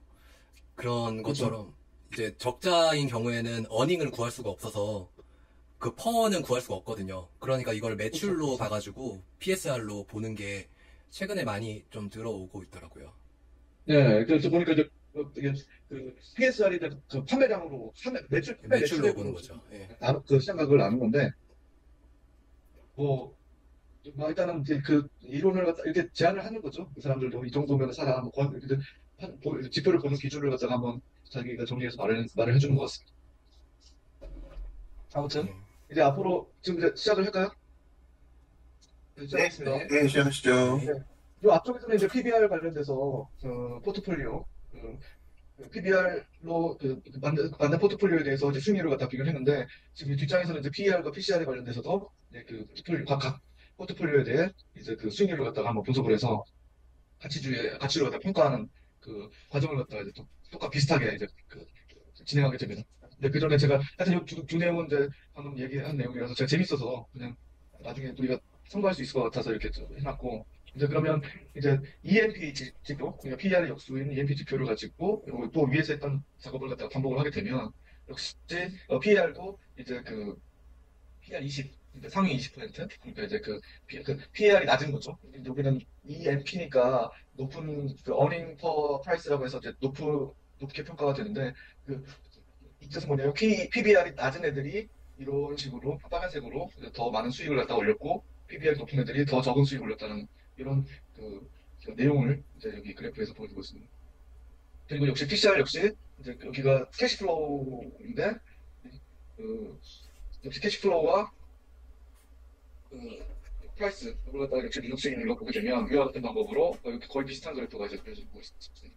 그래서 아무튼 PBR, PER, PCR은 낮을수록 수익률이 높다는 게 이제 이 내용이고, 하지만 아까는 제가 조금 전에 발췌했던 것처럼 어떤 블로그에서 발췌했던 것처럼 단순히 한 지표만으로 보고 이게 가치 평가가 더 평가돼 있다라고 말을 하기에는 좀 어려울 수도 있지만 아무튼 이 기본적인 개념으로 확인한 결과는 하여튼 이렇게 됐다. PCR, PBR이 낮을수록 수익률이 좋더라. 그러면 이제 그러면 이 밸류 포트폴리오라고 해서 이런 이제 가치 지표가 낮은 가치 지표를 통해서 이제 저 가치주를 갖다가 뽑는 게 이제 밸류 포트폴리오가 위에 여기 내용인데 국내 기업 중에서 이제 PER과 PBR 낮은 종목을 선정을 했다고 하고 저는 역시 티끌 데이터를 사용을 했고 이렇게 티커 리스트와 밸류 리스트에서 이제 각각의 제 종목 정보와 이제 PBR과 PER 정보를 가지고 와서 이제 앞으로 이 종목에다가 선정하는데 참고를 합니다. 그래서 뭐 물론 사실 코드는 제가 한번 설명하기 위해서 저도 공부하는 겸해서 이렇게 추가적으로 이렇게 주석 처리를 해놨는데 아무튼 그 적자 기업의 경우 응수가 되니까 PR은 0으로 넣은 값으로 만들었다. 뭐 그리고 해서 그게 위에 티컷 리스트와 밸류 리스트를 갖다 합쳐서 이렇게 각 종목의 그 가치 지표들을 이렇게 표시를 해놨습니다. 그래서 이거 제가 이제 확인하려고 티커헤더와 밸류 피벗부터 확인하는 거고, 아무튼 그래서 이제 실질적으로 PER과 PBR이 낮은 종목에 대해서 이제 그 순위를 매겨봤어요. 여기 랭크를 통해서 순위를 매겨서 상위 20 종목을 갖다 선택을 했고, 그 종목 안에는 이런 내용이 들어가 있습니다. 제가 사용한 데이터는 2024년 5월 며칠 데이터인데, 하여튼 또 그나마 최신 데이터인데, 여기서 저희들이 그나마 좀 참고할 수 있을 만한 이제 데이터가 좀 있는 것 같습니다. 아무튼 한국화재나 뭐 하나 같은 것이 이제 적용받아 있다라는 것이고, 이제 이제 전통적으로 PR과 PBR 낮은 그 주식들을 종목을 보면은 지주회사가 많이 공포했다고 하고요. 그러면 이제 한 개만 볼 수 없으니 여기서 나오네요. 여러 지표를 결합해서 이제 가치지를 갖다가 찾아보자는 건데, 이제 여기가 공부를 하다가 저도 여기다 그냥 같이 공유하려고 적어놨는데, 뭐 프라이스 어닝 레이시오, 뭐 프라이스 북 레이시오, 프라이스 캐시 플로우, 그리고 여기 세일즈 레이시오 나오고요. DY 이게 이제 디바이든드 일드 해서 이제 배당 수익률, 저희들이 이렇게 시그널 중에 한 번씩 보시면 될 것 같고. 그래서 이제 여러 지표를 갖다가 합쳐서 가치주를 갖다가 평가하는 방법을 갖다 나타내는데, 그러면 이 PER과 PBR과 요 이제 가치 지표들이 서로 어떤 상관관계를 갖고 있는지를 갖다 이 테이블에서 먼저 확인을 했고, 뭐 사실 PER, PBR, PCR, PSR 이거 전부 다 낮을수록 가치주라고 말씀드렸었잖아요. 근데 성격이 비슷한데도 불구하고 이런 서로 상호간에 이제 이렇게 콜릴레이션을 보이는 것 같은데, 네, 콜릴레이션, 상관관계를 갖다 보게 되면 사실 그렇게 큰 상관관계가 있다는 것은 볼 수가 없었습니다. 뭐 일본은 좀 0.7 이상으로 높긴 하지만, 여기서 퍼는 안 나왔네요. 퍼는 이거가 왜 안 나왔지? 여기 다 이거 사실 이게 이제 우리 삼성학생료만 구하는 방법을 써서 그런 건지 전 PER이 왜 안 나왔을까? PER이 나오잖아요. PER과 다른 애들 여기 PER과 PBR, PCR, PSR, DY의 상관관계 여기 나오고, 이거는 PBR 대 PCR 나오고. 자기 자신이니까 안 나오는. 요 아래 거는 이제 대칭이라서 날린 거. 같은 거라 이거 표시가 안 됩니다. 맞네요. 예. PR과 PBR 이런 각각의 상관관계들이 여기 표현이 되고 있습니다. 아무튼 PR과 DY는 거의 DY가 좀 다른 지표들보다는 좀 많이 떨어지는 상관관계가 없는 것처럼 보이고요. 그래서 이제 지표를 갖다가 이런 지표들을 통합적으로 고려하면 분산 효과를 기대해서 좀 더 이제 좀 가치주를 갖다가 잘 선정할 수 있지 않을까라는 게 이 내용이고, 이걸 갖다가 이제 다시 이제 DY, PBR, PCR, PER, PSR을 갖다 다 썸을 해서 값들을 썸을 해서 랭킹을 매긴 게 이 내용입니다. 그래서 이 내용을 보면은 PER 단독으로 있을 때와 PBR 단독으로 있을 때보다 이제 지주회사가 아닌 종목들이 포함된다고 하는데, 이건 제가 책에 있는 내용을 가지고 왔어요. 근데 이거 저쪽에 지주회사 아닌가요? 이거 콜딩스 이런 것들이 엄청 많은데. 네, 지주회사 맞습니다.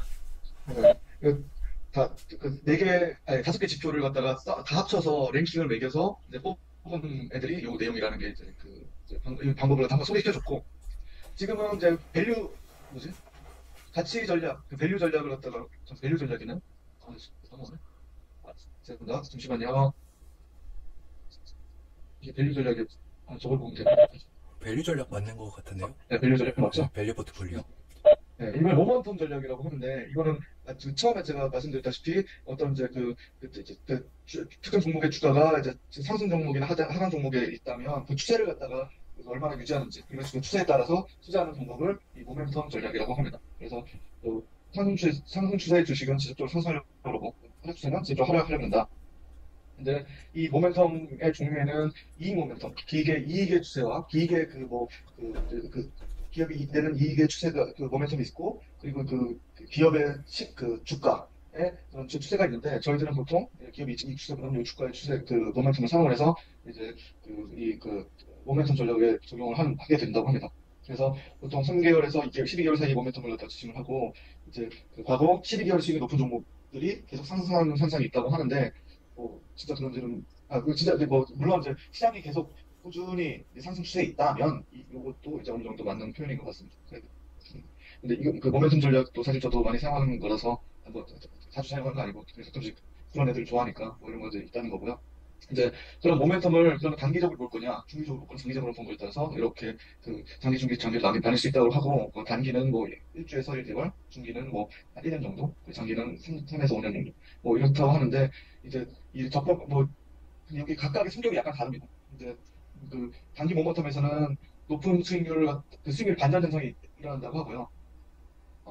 중기 모멘텀에서는 이제 높은 수익률을 가진 애들이 지속적으로 상승한다 그러고 반대로 높은 수익률을 가진 애들이 이제 다음 달에 낮은 수익률을 갖다 나타낸다는 게 단기 모멘텀이고 중기 모멘텀은 뭐 계속 상승한다는 거고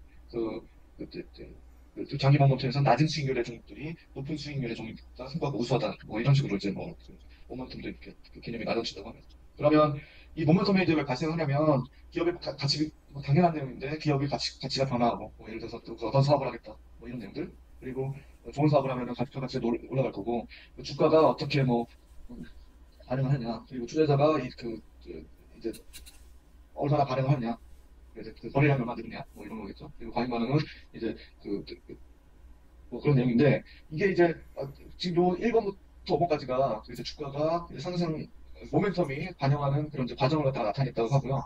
이제 예를 들어서 지금 이제 여기서 기업의 가치 변화는 전반적으로 어떤 순간, 이제 어떤 발표의 순간, 영업이익의 발표의 순간 기업의 가치가 확 올라가는데 주가는 이렇게 바로 반응하는 게 아니라 이 그래프를 바로 반응이 아니라 이 점선처럼 이제 서서히 반응을 한다고 합니다. 그리고 투자자들은 이 상승의 추세에 따라서 반응을 한다고 하고 이제 투자자들의 판단에 의해서 꾸준히 이제 상승을 한다고 하는데 이렇게 투자자들이 이제 과잉 반응을 해서 이제 너무 과잉 반응을 하게 되면은 이제 계속 위에서 말한 혹시 들리시나요? 지금 이게 뭐 시간이 다 됐다고 하는데? 잘 들리긴 합니다. 근데 이 공유 영상이 끊겼어요. 지금 네, 잘 들리는데 혹시 뭐 안 되세요? 메시지가 지금 시간이 다 됐다는 메시지가 떠서 시간이 다 됐다고요? 예, 뭐 예약 응? 1시간 반 정도밖에 안 하신 것 같은 느낌이 드는데. 네, 이거 저희 11시까지 예약한 건데 제가 확인해 볼게요. 그래요? 네. 예. 그냥 바로 이제 빨리 진행하도록 하겠습니다. 화면 공유가 안 돼 있어요, 근데. 그래요? 화면 공유 다시 한번 눌러보실래요? 제가 좀 접속해서 확인해 볼게요. 되는데? 예, 이제 보이시죠? 응. 네.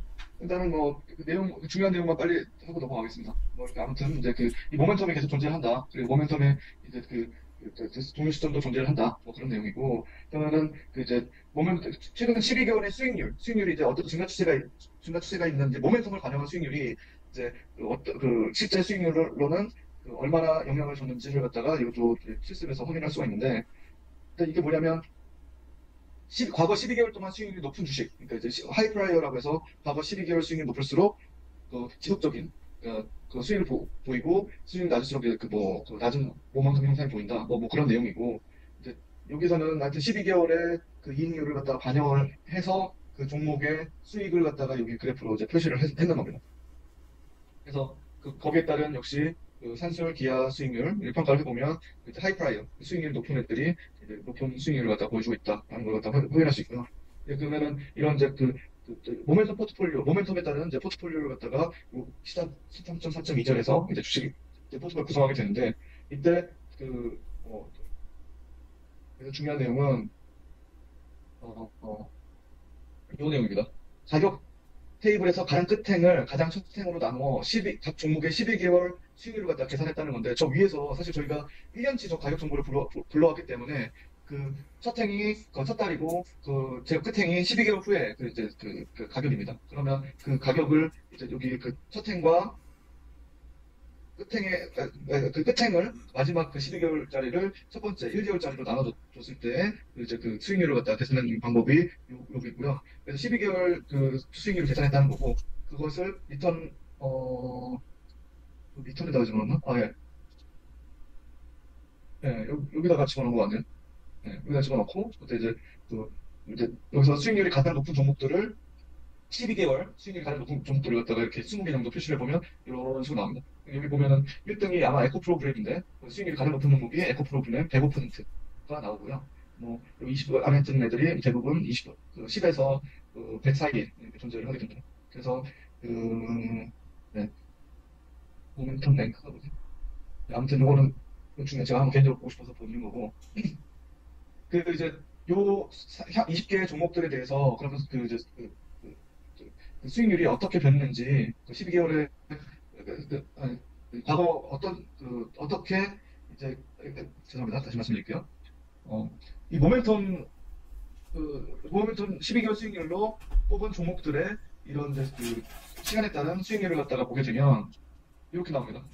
특정 종목에서는 이제 전부 다 대부분의 그래프들이 우상향하고 있다는 것을 제가 보였다는 거고요. 그러니까 수익률이 12개월 수익률이 높은 애들이 이런 이제 지속적으로 높은 이제 그 수익률을 보여줬다는 건데, 제가 그 중에서 그 에코프로를 갖다 보게 되면 105% 이제 그 종목명이 086520 요건데, 지금 밑에 거네. 요겁니다, 이거.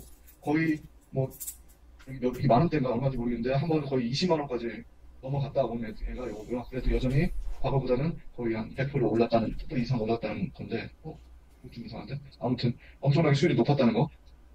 이제 모멘텀의 내용이고요. 저 배수일 거예요, 그러면 아마. 이제 근데 단점이 있어요. 12개월 수익률 기준 모멘텀 종목들의 이 그래프를 갖다 분석하는데 단점이 존재를 하는데, 이렇게 단순히 수익률만 보게 되면 그냥 장기간 흥거하다가, 그러니까 지금 이 내용은 진짜 수익률이 좋냐 안 좋냐를 갖다 평가하는 기준을 이렇게 그냥 그래프만 봐서 되냐 뭐 그런 내용인데요. 그러니까 이제 갑자기 이제 흥거하다가 갑자기 급등한 애들, 이런 애들도 당연히 누적 수익률이 높게 나타날 거고, 그러니까 하락세였는데 이제 누적 수익률 자체는 높은 정도로 이런 현상이겠죠. 이 뒤쪽에 이제 올랐는데 뭐 이렇게 하락세 넣어 있는데도 불구하지만 이제 전체적으로 봤을 때 누적 수익률이 높기 때문에 높게 나타나는 그런 종목들이 발견된다는 거고, 이제 이 좋은 그런 것들을 갖다가 이제 빼야지 좋은 모멘텀이라고 하는데, 그 그림이 책에서 보여주는 이런 내용입니다. 꾸준히 이제 시간이 지나면서 해서 성장을 갖다 나타내는 그 종목이 굉장히 그 모멘텀이 좋은 주식이라고 하고, 이렇게 만약에 올랐더라도 중간에 이런 이제 그런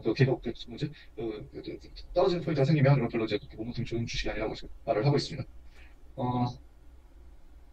예, 요 내용을 갖다 분석한 내용이 요 내용이고, 근데 이제 그런 여담인데, 여담은 시간 없을 것 같은데, 오른쪽 주가와 비슷한 게 코스트코 주가도 그렇게 가는 것 같더라고요. 포스코요? 예, 미국 코스트코 주가가 꾸준하게 우상향이 오른쪽 차트랑 거의 비슷해요. 그래요? 네, 거기는 일단 나중에 한번 보시죠. 네, 미국 경제가 계속 발전을 하나 보네요. 네. 아무튼 그래도 이제 이런 꾸준함을 갖다가 측정하는 지표가 여기 K 레이시오라고 합니다. K 레이시오는 누적 수익률의 기울기를 표준 오차, 이게 여기 표준 오차가 변동이 얼마나 되는지로 나눠졌는 게 이제 K 레이시오인데, 이제 K 레이시오가 누적 수익이 높을수록 기울기가 커져서 분단은 커지고, 추세가 꾸준할수록, 추세가 이제 그 편차가 없이 꾸준할수록 표준 오차가 작아서 분모는 작아진다고 합니다. 그래서 결국에는 K 레이시오가 높은 것들이 좋은 모멘텀을 판단하는 기준이다 라고 말을 할 수가 있고요. 책에서 역시 누적 수익률을 갖다가 계산을 했고, 근데 앞에서 똑같은 내용이 반복이 됩니다. 컴썸으로 해서 이제 로그로 수익률이 더해졌고, 아무튼 수익률을 구한 다음에 이제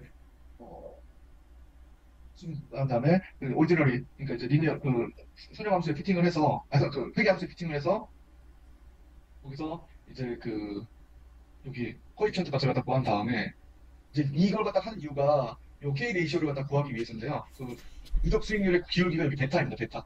베타 값과 표준 오차를 갖다가 갖고 있어야 이제 K 레이시오를 구할 수 있기 때문에, 베타 값과 이제 여기 표준 오차를 갖다 구하기 위해서 이제 또 요 위에 걸 진행을 했고, 베타 값을 구하려면 회계 모양에 넣어야 되기 때문에 이렇게 됐다는 거. 어떻게 무슨 다른 의견 있으신가요, 혹시? 그러면 이거는 표준화를 해주는 거네요. 표준 오차로 나눴다는 얘기는 그 Z 스코어처럼 T 스코어나 Z 스코어처럼 표준 오차로. 그 뜻으로 받아들이는 게 아니라, 이거는 이제 변동폭이 얼마나 많이 없다라는 거거든요. 어떤 이제 지표를 나타내는 기준인 것 같아요. 변동폭 없이 이제 수익률이 많이 오르는 거다. 근데 저는 이거 보고 저거 샤프 지수랑 되게 비슷한 것 같던데. 그렇죠. 사표지수는 변동성 대비해서 수익이니까요. 네. 그렇죠. 근데 Z 스코어도 표준 오차로 나눠주잖아요. 그렇죠. 그게 가격을. 그런 네. 일종의 정교화시키는 거. 정교화시키는 거네요. 네, X 마이너스 평균으로 나눠서 평균을 빼고 시그마 딱 씌는 게 표준 오차 나눈 게 정교하니까 뭐 그럴 수도 있겠네요, 진짜. 네. 아무튼 이제 K 레이시오를 갖다 구하는 방법이 이제 기울기를 이제 표준 나눴다. 그래서 그런 방법으로 이제 종목을 갖다가 선정을 해봤다. K 레이시오가 높은 종목을 갖다가 뽑아보니 뭐 이렇게 되더라. 그래서 K 레이시오가 모멘텀이 좋은 종목을 갖다가 이렇게 뽑았고, 그러면 이런 이제 모멘텀이 좋은 종목으로 이제 수익률에 대한 그래프를 갖다 확인해 보니 이제 이것도 일반적으로 우상향하다라는 것을 갖다가 확인을 할 수가 있었어요. 그리고 이제 지금까지 그 밸류 전략, 그리고 모멘텀 전략이 있었는데 이제 퀄리티 전략이라고 해서 이제 그 기업의 우량성 평가 지표를 통해서 이제 투자를 하는 방법, 포트폴리오를 갖다 만드는 방법이 퀄리티 전략이고요. 이제 베냐민 그레이엄과 워렌 버핏은 이런 이제 퀄리티 전략으로 뭐 어떤 이제 이렇게 뭐 재무적으로 건전하고 꾸준하게 이익을 달성하는 기업, 아니면은 그 강력한 성장 추세와 높은 자기 자본 비율을 기준으로 뭐 종목을 다 선정을 하는 이제 그런 이제 철학을 가지고 있다고 하는데, 뭐 이제 퀄리티 그게 그런 방법들이 이제 퀄리티 전략이라고 하고요. 그러면 이 기업의 우량성을 어떻게 평가하는지에 대해서는 이제 어렵지만 이제 뭐 그 수익성, 안정성, 성장성 이런 것들이 높은 주식일수록 수익이 높다. 뭐라고 연구가 진행이 됐다고 합니다. 그러면 근데 사실 이게 우량성을 갖다 평가하는 평가가 어렵다고 하는데 이제 일반적으로 7가지로 이제 우량성을 갖다 평가하는 지표를 갖다가 이제 그 이런 주식 하시는 분들 퀀트에서 이제 그 전략으로 평가 지표를 만들어놨고, 그 수익성은 여기 기업이 돈을 얼마나 잘 버느냐, ROE, 순매출이익, 뭐 매출 총이익, 수익 안정성은 ROE의 변동성이 크면은 위험하니까 안정성이지 않고, 근데 만약 변동성이 작으면 안정적이다. 그리고 재무 구조, 뭐 차입 비율, 얼마나 차입을 돈을 빌렸는지, 뭐 그런 것들, 그리고 이익 성장률은 뭐 ROE 증가율, 재무 신뢰도는 뭐 재무제표 신뢰도 평가하는 게 뭐 있는 것 같은데 제가 이 부분은 잘 모르겠고, 하여튼 재무를 갖다가 허위 공시하면 그것도 문제가 되니까, 해외제표를 만들면 문제가 되니까 뭐 이런 것들. 그리고 배당을 많이 하는 애들이 좀 뭔가 이제 우량성이 높다라고 이제 또 얘기를 할 수 있고, 이제 그러면 신사업 얼마 투자를 하냐, 그 투자 지표도 이제 좀 투자 가격 그 비용도 이제 우량성을 갖다 평가하는 지표라고 합니다.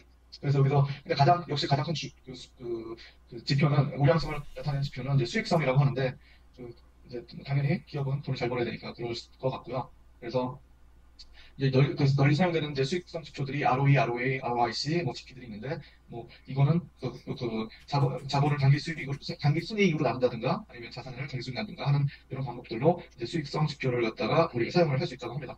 그래서 이제 그 우량주 효과가 발생하는 이유가 뭐냐면, 이게 사람들이 그 높은 수익성에 대해서 반응을 한다 그러더라고요. 그래서 이제 근데 사실 이게 좀 약간 빠르게 보는 포인트인데, 뭐냐면 높은 수익성을 가지면은 다시 떨어질 거다. 잠시만요.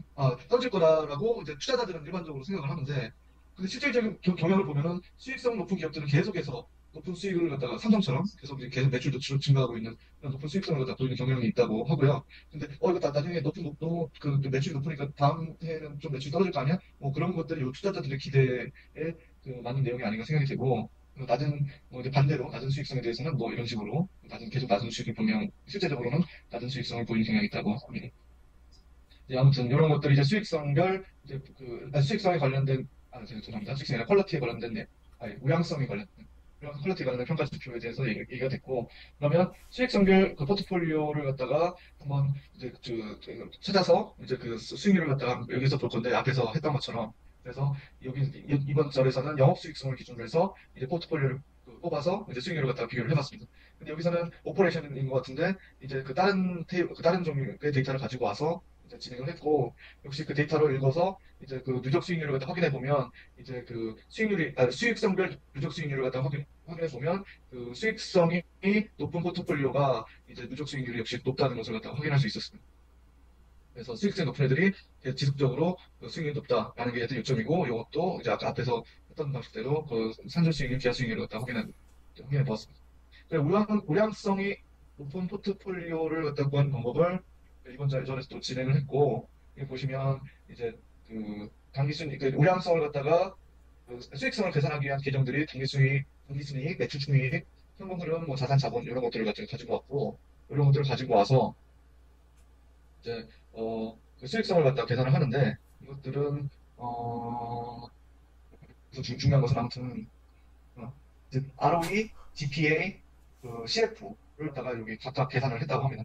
이걸 갖다가 계산한 내용이 이런 내용이고, 이 ROE와 GPA, CF는 여기 단기순이익, 뭐 이런 자본, 자산 이런 거, 우리가 아까 전에 자산을 단기순이익 나누고 뭐 그런 내용이 있었으니까 그런 내용인데요. 그 ROE 공식에 맞춰서 ROE, GPA, CF를 갖다 구했고, 그러면 요거를 갖다가 이제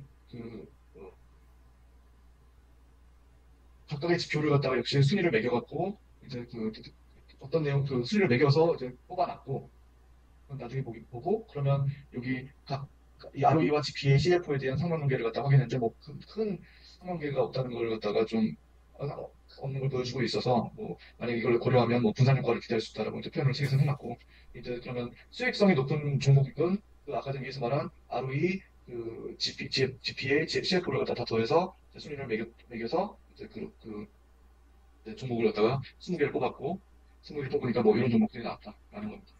이제 또 13.6절에서는 앞쪽에서 뭐 무슨 그 특정 전략들이 나왔는데 이제 그 마법 공식으로 멀티팩터 투자 전략이라는 그 개념이 나왔습니다. 그래서 이제 하나의 팩터만 보고 투자하는 것보다 여러 개의 팩터를 보고 그 포트폴리오를 구성해야 된다. 근데 그게 멀티팩터다라는 것이고 이제 위에서 밸류와 퀄리티의 조합을 갖다가 사용하는 방법이 이제 그 전통적이다라는 거고 이제 그게 조엘 그린블란트가 얘기하는 마법 공식이라고 합니다. 결국 마법 공식은 밸류와 퀄리티의 조합을 사용했다. 그래서 퀄리티와 밸류와의 관계를 갖다가 살펴보면 이제 퀄리티는 뭐 당연히 수익성을 나타내는 거고 밸류는 그 기업의 가치를 갖다가 나타내는 거니까 뭐 이제 결국에는 그 수익성이 좋은데 기업의 가치 낮다면은 진짜 투자할 만한 그런 내용이라는 거 여기서 볼 수가 있고요. 이제 그 마법 공식 그린블라트가 얘기하는 마법 공식은 그 높은 퀄리티 제가 지금 조금 전에 말씀드렸던 높은 퀄리티와 높여가는 밸류를 가진 종목을 갖다가 포트폴리오로 뽑는 것이 이것이 마법 공식이다라는 거고 이제 퀄리티 지표로는 ROIC를 사용했고 밸류 지표로는 EV Enterprise Value to Earnings Before Interest and Taxes 이렇게 이걸 사용했다고 하고요. 그래서 지금 이제 앞에서 했던 것처럼 그 포트폴리오를 갖다가 뽑고 이제 그 수익률을 갖다가 이제 분석하는 것도 진행을 할 텐데 이제 그 전에 이제 그 퀄리티와 밸류와의 관계는 어떤지 이렇게 정리를 해놨습니다. 그래서 이제 실질적으로 뭐 투자 원칙은 좋은 기업을 싸게 사는 것이 당연한데 근데 이 밸류 팩터와 퀄리티 팩터는 서로 약간 이제 반대 관계에 있다고 합니다. 이게 좀 약간 아이러니한 거고 밸류 팩터는 가치주라고 하고 사실 퀄리티 팩터는 이제 그 우량주라고도 말을 할 수가 있을 것 같아요. 그래서 이제 뭐 이제 어떻게 보면은 가치주는 저평가돼 있고 이제 그 수익 뭐 장기적으로 수익은 높지만 이제 좀 약간 저평가돼 있고 근데 위험하다 그러고 우량주는 이제 그 안정적이긴 하지만 또 높은 프리미엄으로 자기가 살려고 하고 있으니 이제 퀄리티 팩터가 높다고 하고 네. 근데 이제 뭐 장기적으로 두 종목 두 가치주나 우량주나 우선 성과를 다 기록을 한다고 하는데 어떻게 보면은 우량주는 PER이 일반적으로 높을 것 같고 가치주는 PER이 낮고 뭐 어떻게 보면 이렇게 좀 이제 그 상반된 그런 내용이 내부적으로 이제 포함을 하고 있다고 합니다. 그래서 이제 네, 뭐 퀄리티 지표 위에서 그린블라트는 내용은 여기 아니지만 아무튼 이제 이런 대표적인 얘기가 나왔고 이제 그런 그래서 그 PBR과 그래서 GPA를 갖다 여기서 비교를 했는데 가치 지표는 PBR을 사용했고 이제 매출 총액 GPA가 gross profit A가 뭐지? 하여튼 건데 이거를 이렇게 서로 이제 비교를 코릴레이션을 갖다 구해 보니까 서로 전혀 상관이 없다라는 걸 갖다가 음해상관관계가 있거든요. 관계가 없는데 음해상관관계가 있다는 게 없는 거 보이고 참고로 gross profit asset ratio는 뭐 이렇게 자산을 얼마나 효율적으로 사용해서 수익이 창출하는지 뭐 그런 내용이고. 근데 그게 마이너스 0.09면 음해상관관계도 없는 거 아니에요? 거의 상관관계 없고. 사실 근데 책 내용이 아닌 것 같아요. 요거는 이제 책은 22년 데이터를 사용했기 때문에 뭐 얼마인지 모르겠는데 기억이 안 나는데 아무튼 지금 거의 없다고 봐야 되잖아요. 아예 없어요. 네. 하여튼 PBR과 요점은 가치주와 우량주가 거의 이제 차이가 없다. 뭐 퀄리티 지표와 가치 지표 퀄리티 지표와 밸류 지표가 관계가 없다라는 걸 갖다 나타내는 것만 알고 넘어가면 될 것 같습니다. 그래서 이제 PBR 분위시별 GPA 평균값을 계산해 봤는데 그래서 이제 여기서 보시면 PBR이 낮은 애들에 대한 이제 GPA와 높은 애들에 대한 GPA를 갖다가 이런 식으로 이제 보니까 뭐 사실 PBR이 높을수록 GPA가 높다는 걸 보여주고 싶었나 봐요. 책에서는. 이거 상관관계가 없다는 걸 보여주는 것 같습니다. 책에서는 그게 이제 그래요? 그러니까 PBR이 낮을수록 GPA도 낮고 가치가 높을수록 우량성이 떨어진다. 그 내용을 갖다가 이제 보여주려고 요걸 갖다 해놨는데 작게 이렇게 우상향하는 모습을 보이긴 하잖아요. 이제 뭐 그런 내용을 갖다 이렇게 보여주려고 이거 했는데 아무튼 네. 시장이 그래서 들어갔다는 거 아니에요? 그러면 결국 그럴 것 같은데. 네, 책을 만든 시점에 시장이 정보에 그랬는데 결국 이게 요 퀄리티 팩터 자체가 이제 우량주인 거잖아요. 그러니까 이 회사들이 이거를 아까 그 GPA로 보든 ROIC로 보든 둘 다 돈을 잘 버는지를 보는 거거든요. 우량주인 회사들은 대부분 뭐 코카콜라다 이런 데처럼 돈을 잘 버는 회사들이고, 그리고 PBR이 높다는 건 약간 정체되어 있고 약간 돈을 잘 못 버는 회사들이 많이 있어요. 예를 들면 우리나라의 철강 회사나 이런 데는 그 미래의 성장성이 좋지 않다고 보는 이유가 돈을 그렇게 많이 벌지는 않거든요. 수익률이 좀 낮아요. 그래서 거래량도 좀 낮고, 그래서 이제 가치가 시장에서 많이 저평가가 돼 있는데, 그래서 이제 저런 지수들을 PBR이라든지 뭐 이런 거를 보는 거라서, 이 가치주냐 저 우량주냐 이 팩터가 네, 서로 이렇게 상관관계는 크게 없을 수도 있지만, 그런데 그 돈을 잘 버는 회사들일수록 주로 이제 가치를 조금 더 많이 받을 가능성이 시장에서 많이 있지 않나. 그래서 둘이 약간 역의 상관관계에 있다라고 얘기를 하려는 것 같습니다. 너무 길게 말했네요. 네. 아, 네. 네. 아무튼 지금 근데 지금 시간을 보니까 또 꽤 오래돼서 지금 근데 저는 계속 설명을 드리고 혹시나 바쁘신 분들은 이제 나가셔도 되는데 정말 제가 이렇게 오랫동안 준비해서 너무 죄송하다는 말씀을 드리고요. 네, 계속 진행하겠습니다. 그래서 너무 도움되는 것 같은데요. 감사합니다. 아무튼 이제 그 사실 저도 공부를 하면서 이런 걸 정리하는 거라 좀 이제 그래서 내용이 제가 설명이 좀 약간 빈약한 부분도 좀 뭔가 이제 말이 길어졌던 것 같습니다. 제가 아무튼 오늘 이렇게 길어진 이유가 그런 것 같고 아무튼 이제 여기 밸류 팩터와 퀄리티와의 관계, 그러니까 저희 가치 지표와 이제 그 수익성 지표의 관계를 갖다가 뭐 이렇게 그 사분위수로 그려봤는데 이제 그, 그 여기 밸류 팩터가 이제 그 밸류가 그 가치가 낮다면 가치가 낮고 이제 퀄리티가 좋은 애들 정크는 이제 나쁜 거니까 그 가치가 낮고 이제 퀄리티가 좋은 애들은 수익성이 좋은 애들은 이제 가장 좋은 모델이다 베스트다 그런 내용이고 뭐 반대로 이거 여기 비싸고 이제 퀄리티가 낮은 애들은 이제 나쁘다 뭐 그런 거고 예. 그래서 이제 그 프렌치 라이브러리 데이터를 사용해서 이제 요네 개의 포트폴리오에 대한 그 수익률의 차이를 갖다가 네 개 수익률의 차이를 갖다가 했다고 하는데 네. 아무튼 예. 하여튼, 예, 그래서 이제 그 밸류와 퀄리티 기준으로 오브리수로 나눠서 그 25개의 포트폴리오를 갖다가 이제 여기 프렌치 라이브러리에 해서 만들어 놓은 것을 갖다가 확인해 보면 뭐 이렇다는 거고요. 여기가 이게 이제 25 포트폴리오 BM이 앞에서 위에서 봤죠. 그 PBR 그리고 오퍼레이션, PBR과 오퍼레이션 수익률을 갖다가 이제 나타낸 포트폴리오가 이제 이렇다는 거고 이 안에 포트폴리오 구성은 몰라요? 그러니까 저 안에 각각의 어떤 종목들인지는 모르는 거죠? 네, 그거는 아닌 것 같아요. 이거는 이제 종목을 갖다 다 섹터별로 모아놓은 거라 그러더라고요. 그래서 그러니까 저거 보고 아, 그거 좋구나 나도 해야지라고 했는데 무슨 종목인지 알 수 없으니까 투자를 할 수가 없잖아요.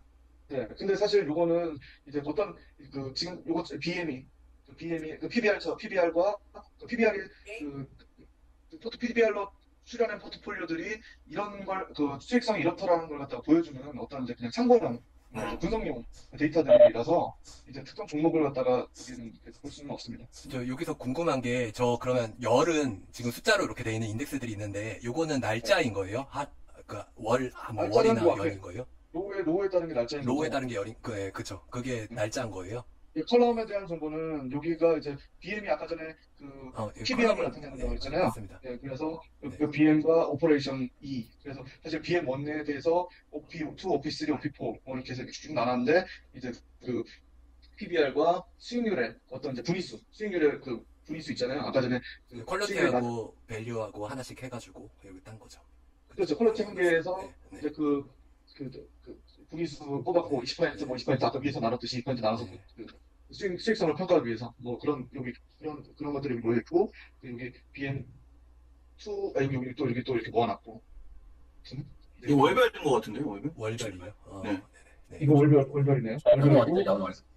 네, 그 각각의 포트폴리오에 대해서 이렇게 봤는데 역시 이제 그냥 앞에서 똑같은 내용이에요. 근데 퀄리티 지표와 가치 지표를 가지고 죄송합니다. 퀄리티 지표 가치 지표를 가지고 이제 퀄리티 밸류 월스트 베스트를 갖다가 이렇게 각각의 데이터들 포트폴리오들을 갖다가 이제 뽑아서 이렇게 뽑아서 평균을 냈고 그러니까 이제 요 LOBM 하이 오퍼레이션 요것들은 퀄리티가 이제 퀄리티를 나타내는 높은 애들 나타내는 거고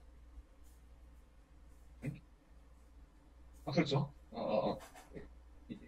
베스트, 아까 전에 말했듯이 여기 베스트는 퀄리티가 높고 싼 애들. 그런 게 여기 이거고,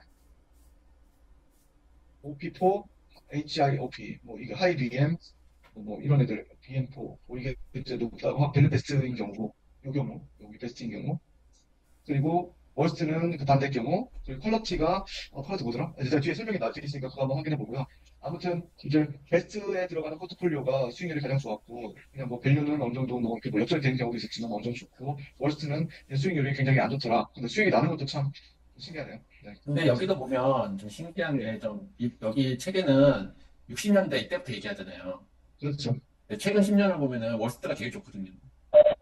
최근 10년에는 월스트가 제일 좋아요. 그렇죠. 저게 지수니까 최근 10년을 보면은 지수가 제일 많이 성장했죠. 월스트가. 각도가 제일 네, 가파른 애도. 요걸 봐야 되는 거죠, 그러면. 여기 최근 10년이라 말씀은 이쪽에서 이쪽인데, 이게 좀 상대적으로 좀 이제 가파르지 않다. 10년 전에 어디 투자할 거냐면 월스트 투자해야죠. 아, 그 시장이 지금 엄청 그 불타올랐다는 얘기네요. 그러네요. 그러고 보니까 이제 뭐 전체적인 수익률은 높지만, 실질적으로 여기서 이제 10년 동안 끊어서 보면은, 평균 추세는 월스트가 굉장히 이제 가파르게 오른 거는 맞는 것 같습니다. 앞에도 보면 앞에 그래프도 10년을 끊어서 보면은 저 책에 나온 거는 거꾸로 그 앞에 앞에 그래프를 그려보시면 되는 거 아니에요? 그러니까 지금 이제 위에서 날짜만 바꾸면은. 날짜만 바꾸면 되잖아요. 앞에도 그냥 그래프 보시면 10년 잘라서 보시면은 그래프가 가장 가파른 거는 제일 아래 거가 가파른. 그러니까 지금 여기서도 볼 수 있을 것 같은데. 한번 볼까요? 그러면 여기서 좀 궁금하긴 하네요. 그냥 임포트 하면 되는 거 아니에요, 이거? 그냥 임포트 하시고. 그래서 그러면 네, 요 라스트, 테일을, df 언더바 qv.테일 해보세요, 테일. df 언더바 qv.테일. 예, 그래서 괄호 열고 닫고. 그리고 이게 지금, 테일 괄호 열고 닫고 하셔야 돼요. 이제 10개 전에, 과거 10년을 보려면, 여기에다가 예를 들어, 120. 예, 120? 10 하면은, 그러니까, 여기 120 하시고. 네. 그럼 이제 대략 한 10년이잖아요. 이거를 다시 DF 언더바 PV로 받으시고, 다시 받으세요. 언더바 PV를 받아가지고, 네, 받은 다음에 엔터 치고, 여기서 버리면 되겠죠? 아니, 그냥 거기서 하셔도 돼요. 지금 여기 받으시고 엔터 치시고, 밑에서 그리세요. 예. 그리시면 이제 이게 과거 10년이죠. 진짜 월스트가 제일 크네요. 그러네. 그렇네요. 베스트가 꽂지네. 심지어 베스트가 꽂지야. 네. 예, 이거 하여튼 이제 우리 공부 용도로만 일단 참고를 하고 실제에서는 좀 더 분석을 해보는 걸로. 네, 참. 앵커 효과, 그러니까 처음 시작이 60년대부터 시작해서 그렇고, 그렇죠. 근데 그 과정에서 포트폴리오인 계속 손바꿈은 그러니까 종목 바꿈은 계속 있었을 거 아니에요. 그렇겠죠. 그럼에도, 이거는 이제 추세를 보는 거니까 아무튼. 예. 그럼에도 불구하고 굉장히 재밌네. 근데 14년도부터 16년도가 저 베스트가 떨어진 게 엄청 각도가 크네요. 다시 볼까요? 근데 웃긴 거는 이제 여기 밸류 팩터가 높은 애들, 비싼 애들이 비싸고 플러트가 낮은 애들이 올랐다는 건데 수익성이 낮은 애들이 올랐다는 거잖아요. 그러니까 주식 수익비를 갖다. 시장의 유동성이 공급되면서 그동안 안 올랐던 것들이 네. 많이 올랐다면 이렇게 볼 수도 있지 않을까? 아니면은 이제 그냥 이제 바이오처럼 약간 잡주가. 이약처럼 당장 수익을 못 내더라도 이제 좀 비싸게 먹히는 애들, 그런 애들 때문이 아닐까요? 좀 여러 가지 해석이 나올 수 있는데, 그러니까 예를 들면은 테슬라 같은 걸 예를 들면 음. 10년 전에는 여기도 돈도 못 벌고 그렇다고 가격은 비싸고 하지만 지금으로 보면 얘기가 다르잖아요. 그렇죠. 그런 얘기가 그렇네요. 예, 그때는 월스트라고 생각할 수 있지만 돈도 못 버는데 그 수익 뭐 결국에는 이제 그 퀄리티 지표, 수익성 지표는 수익이 나야 이제 그 지표가 높아지는 건데 걔네들은 당장 수익은 없었지만 같이 좀 가격 주식 가격은 높았다. 그래서 이걸 보면 모멘텀이 들어가지 않으면 퀄리티하고 밸류만 보면은 네. 언제든지 왜곡될 수도 있을 것 같아서 모멘텀이 꼭 들어가야 되는구나 그런 걸 좀 느끼는 것 같아요. 모멘텀이 안 들어가니까 지금 이 두 개만 하면은 좀 이렇게 그거 두 개가 언제든지 이렇게 타는 애들은 계속 타고 안 타는 애들은 이렇게 안 탈 수도 있고 그러니까 모멘텀이 들어가면 이런 거를 걸러내잖아요. 하여튼 네 개를 나눈 거를 어떻게 생각할 수 있냐? 베스트라는 거, 그러니까 시장 효율을 생각하면 사람들이 정말 시장의 효율로 동작한다면은 뭐 베스트나 워스트가 있으면 안 되잖아요. 그렇죠. 네, 그렇죠. 예. 근데 뭐 시장이 효율적으로 안 돌아가니까 뭐 저때 워스트가 제일 좋았다는 거는 실제로 저게 워스트라고 직결은 워스트가 나오는데 실제로 제가 좋은 기업이었던 거겠죠. 네. 예, 돈을 잘 벌 기업이었던 거. 뭔가 잘 벌 것 같은 시나리오가 있었던 거 아닐까요? 있었던 기업들. 예. 다 사람들의 꿈을 잘 주는 그런 기업들. 그러니까 이제 그러네요. 신기하네. 거품이 꼈을 수도 있겠네. 이거. 네. 이게 지금이 거품일 수도 있고. 근데 좀 충격인 게 이게 머스트가 제일 좋고 심지어 베스트가 또 제일 나쁜 거잖아요. 이게 저는 좀 충격이네요. 머스트가 제일 좋은 거뿐만 아니라. 아무튼 네. 네. 그래서 이제 아무튼 여기 마법 공식은 그린플라트가 이제 내세웠던 방법인데 여기 그 이익 수익률과 투하 자본 수익률 뭐 이런 이제 택시 지표들을 갖다가 소개를 해서 이제 종목을 선정을 하는 방법이고 네. 그 여기 뭐 이익 수익률은 PR의 역수와 비슷하고 뭐 투하 자본률은 그 요거는 ROE와 비슷하다라고 해서 밸류 지표와 퀄리티 지표를 갖다가 개수씩 갖고 왔다. 그래서 이제 두 지표의 순위를 갖다 구해서 이제 상위 30개에서 50개 종목을 선정을 했고 그 선정된 종목을 1년 동안 보유하는 매도하는 전략을 사용을 했다라고요. 이제 그 뭐 우리 국내에서는 국내 투자들은 PER과 ROE를 갖다 사용한다. 뭐 이거 실제로 이거 계산하지 않고 그래서 여기 그린블라트는 이걸 계산을 했지만 PER과 ROE를 사용한다. 라는 거고요. 이제 그 계산하는 공식은 뭐 이렇더라. 이익과 이익을 가치로 나누고 이익을 자본으로 나누고 그래서 가치 지표, 플러스 지표 이렇게 그랬다. 그래서 그 마법 공식의 포트폴리오를 구하기 위해서 이제 또 데이터를 가지고 와야 되는데 이제 당연히 단기수익, 법인세 비용 뭐 여기 이제 구하는 공식이 있잖아요. 뭐 이자 및 법인세 차감전 이익과 뭐 그런 내용이 나오니까 이제 뭐 법인세도 바꿔야 되고 이자 비용도 바꿔야 되고 그래서 이제 관련 내용들을 갖다 갖고 온다는 게 요 내용이고 그리고 그걸 바탕으로 해서 이제 네, 여기서 이제 기본 예스인 됐고 TTM 여기 스님 TTM 그래서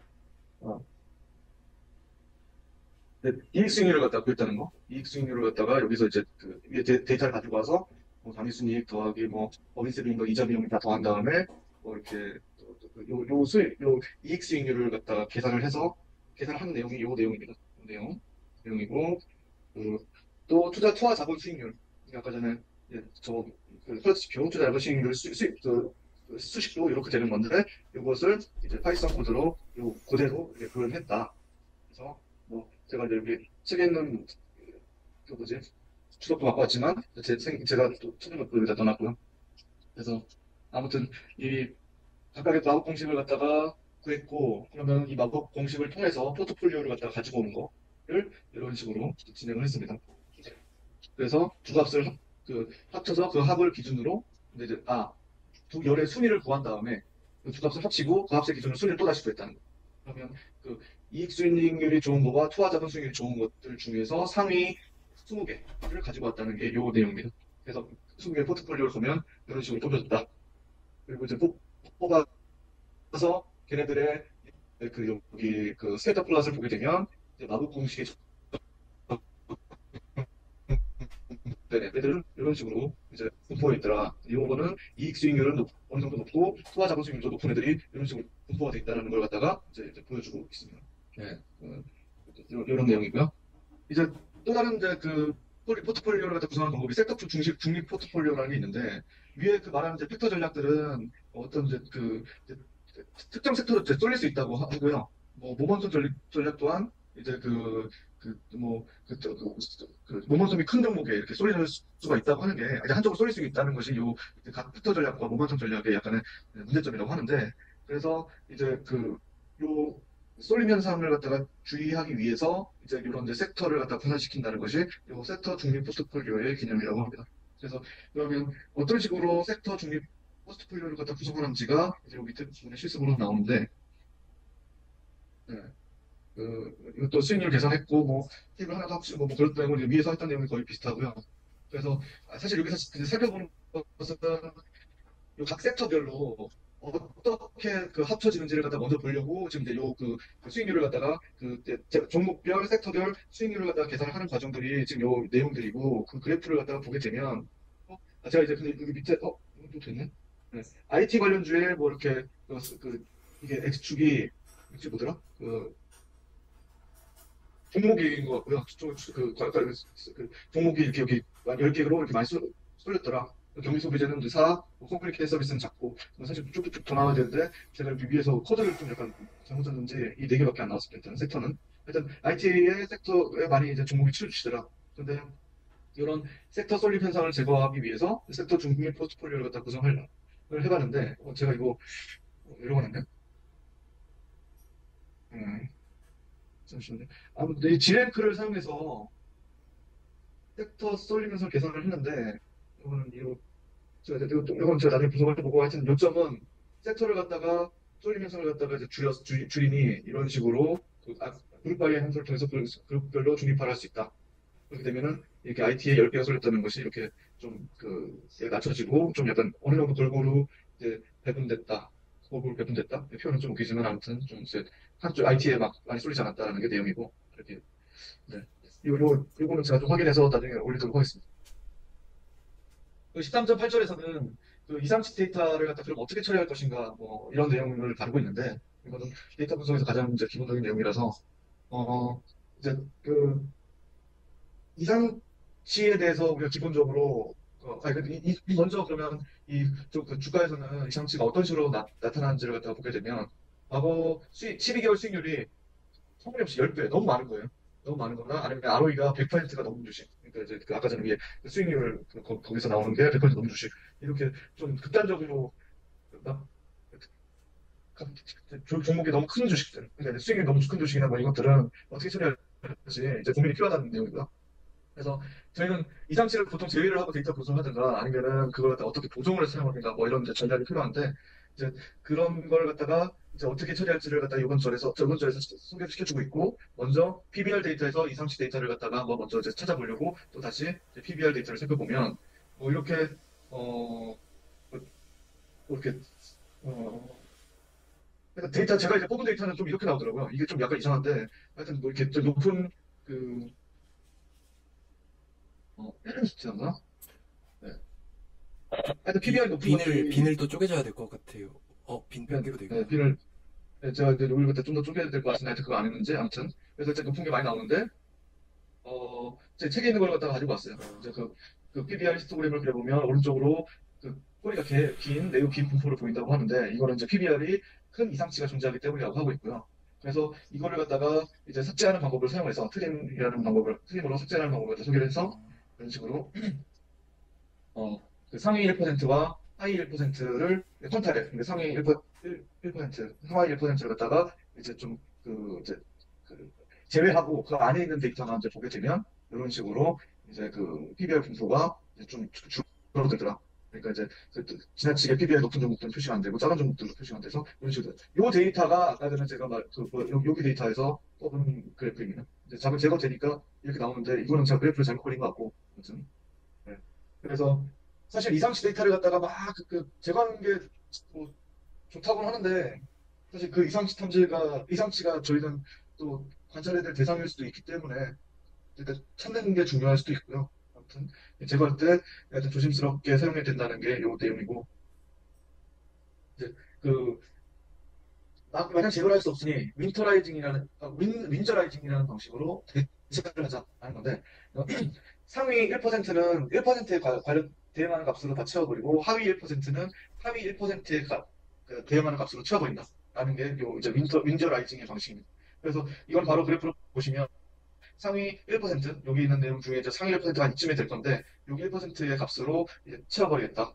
그리고 여기 하위 1% 어떤 특정 값으로 채워버리겠다라는 게 요 내용이죠. 윈저라이징의 방식이고 이상치를 처리하는 방식입니다. 그리고 이제 뭐 팩터의 결합 방법이라는 것도 나오는데 이제 그 팩터가 이제 그 여러 가지가 있는데 이제 여기 보시면 PBR, DY 이런 걸 보면은 여기 그 각각의 PBR이나 PCR 값들이 이렇게 맞지가 않는데 이런 것들을 이제 좀 뭐 정교화해서 G스코어로 정교화해서 이렇게 맞춰줬다는 것이 이 내용이고 이 내용은 이상치보다는 약간 이제 정교화를 시켜야 된다. PBR과 이런 데이터를 갖다가 비교하기 위해서는 이제 정교시켜야 된다. 그런 내용인 것 같습니다. 그래서 이제 기본적으로 순위 분포가 가장 극단적인 위에서는 순위로 뭔가를 갖다 했는데 그런 것들을 이제 좀 균등하게 만들어서 분포를 갖다 동일하게 만들어줘서 좀 구성할 때, 안정적인 포트폴리오 구성할 때, 이제 그 사용을 하는 방법이다. 라고 해서 이제 무슨 뭐, 여기 23점, 그 8절에서 이런 데 이상치와 이제 그 안정적인 포트폴리오 구성 방법에 대해서 이제 설명을 해줬고요. 이제 제가 여기까지만 일단 진행을 하고 13.9는 제가 지금 CS 코드에서 좀 뭔가 문제가 있어서 이제 그 좀 이제 실습은 진행을 하다가 멈췄는데 계속 진행이 됐었는데 일단은 시간도 오래됐고 해서 여기는 이제 멀티팩터 포트폴리오에 대해서만 이제 이론적으로 같이 그래서 그냥 뭐가 있는지만 설명드리고 이제 오늘 마치도록 하겠습니다. 그래서 이제 아무튼 멀티팩터 말 그대로 앞에 팩터 이론들을 갖다 결합해서 사용한다는 거고 뭐 퀄리티 팩터는 뭐 ROE, GPA, CFO, 뭐 밸류 팩터는 PER 뭐 이렇게 뭐 이거 그리고 모멘텀 지표는 뭐 12개월 수익률, K 레이시오 뭐 이것도 다 이용을 해서 멀티팩터 포트폴리오 내용이고 실습은 한번 이게 최종 끝판왕이니까 한번 그 실습 한번 해보시면 좋을 것 같고요.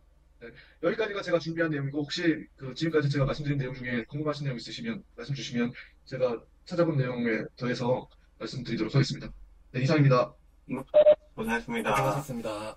저기 네. 요걸로 해서 저도 알겠습니다. 포트폴리오 뽑는 거를 만들었는데 근데 네. 여기 요즘에는 이 퀄리티 팩터에 연구개발비나 이런 것들이 좀 들어가야 되지 않을까라는 생각도 들더라고요. 그 연구개발비가 지속적으로 늘어나는 회사들이 아무래도 미래 성장성도 좋을 것 같아가지고. 근데 사실 저는 오늘 약간 이제 스터디하면서 이 부분이 굉장히 충격적이었어요. 아까 전에 그 이제 월스트가 수익이 좋았다는 게. 근데 사실 이거를 그러면 우리가 이런 포트폴리오를 갖다 적용하는 데 대해서 그 또 방향성을 갖다가 제시를 해주는 걸 수도 있거든요. 월스트 팩터를 갖다 반대로 베스트를 안 보고 월스트를 봐야 되나? 그런 생각- 근데 이거는 모멘텀 넣으면 달라질걸요, 아마? 한번 모멘텀 넣어도 보면 재밌을 것 같은데. 네, 모멘텀 넣으면은. 그러니까 그거를 네. 다방면을 분석을 해봐야 될 것 같기도 하고. 근데 그거는 저는 좀 다르게 생각을 하는 게 결국 퀄러티랑 밸류라는 거 퀄러티는 결국 좋은 기업 고르고 싶고 밸류는 그걸 싸게 사고 싶다는 건데 베스트를 하다는 거는 좋은 거를 싸게 사고 싶다는 거잖아요. 네, 그렇죠. 예, 결국 기본적으로 그거거든요. 좋은 걸 싸게 사고 싶은데 저때 실제로 시장이 효율적으로 돌아가면 그런 게 별로 없어야 되는데 저때는 시장이 별로 효율적으로 안 돌아가는 거라고 볼 수 있고 코로나도 있었고 되게 시장이 혼란스러워서 맞아요. 예, 그러면은 뭐 좋은 기업인데도 뭐 가격이 되게 후려쳐져 있을 수도 있고 그러니까 제가 사실 그때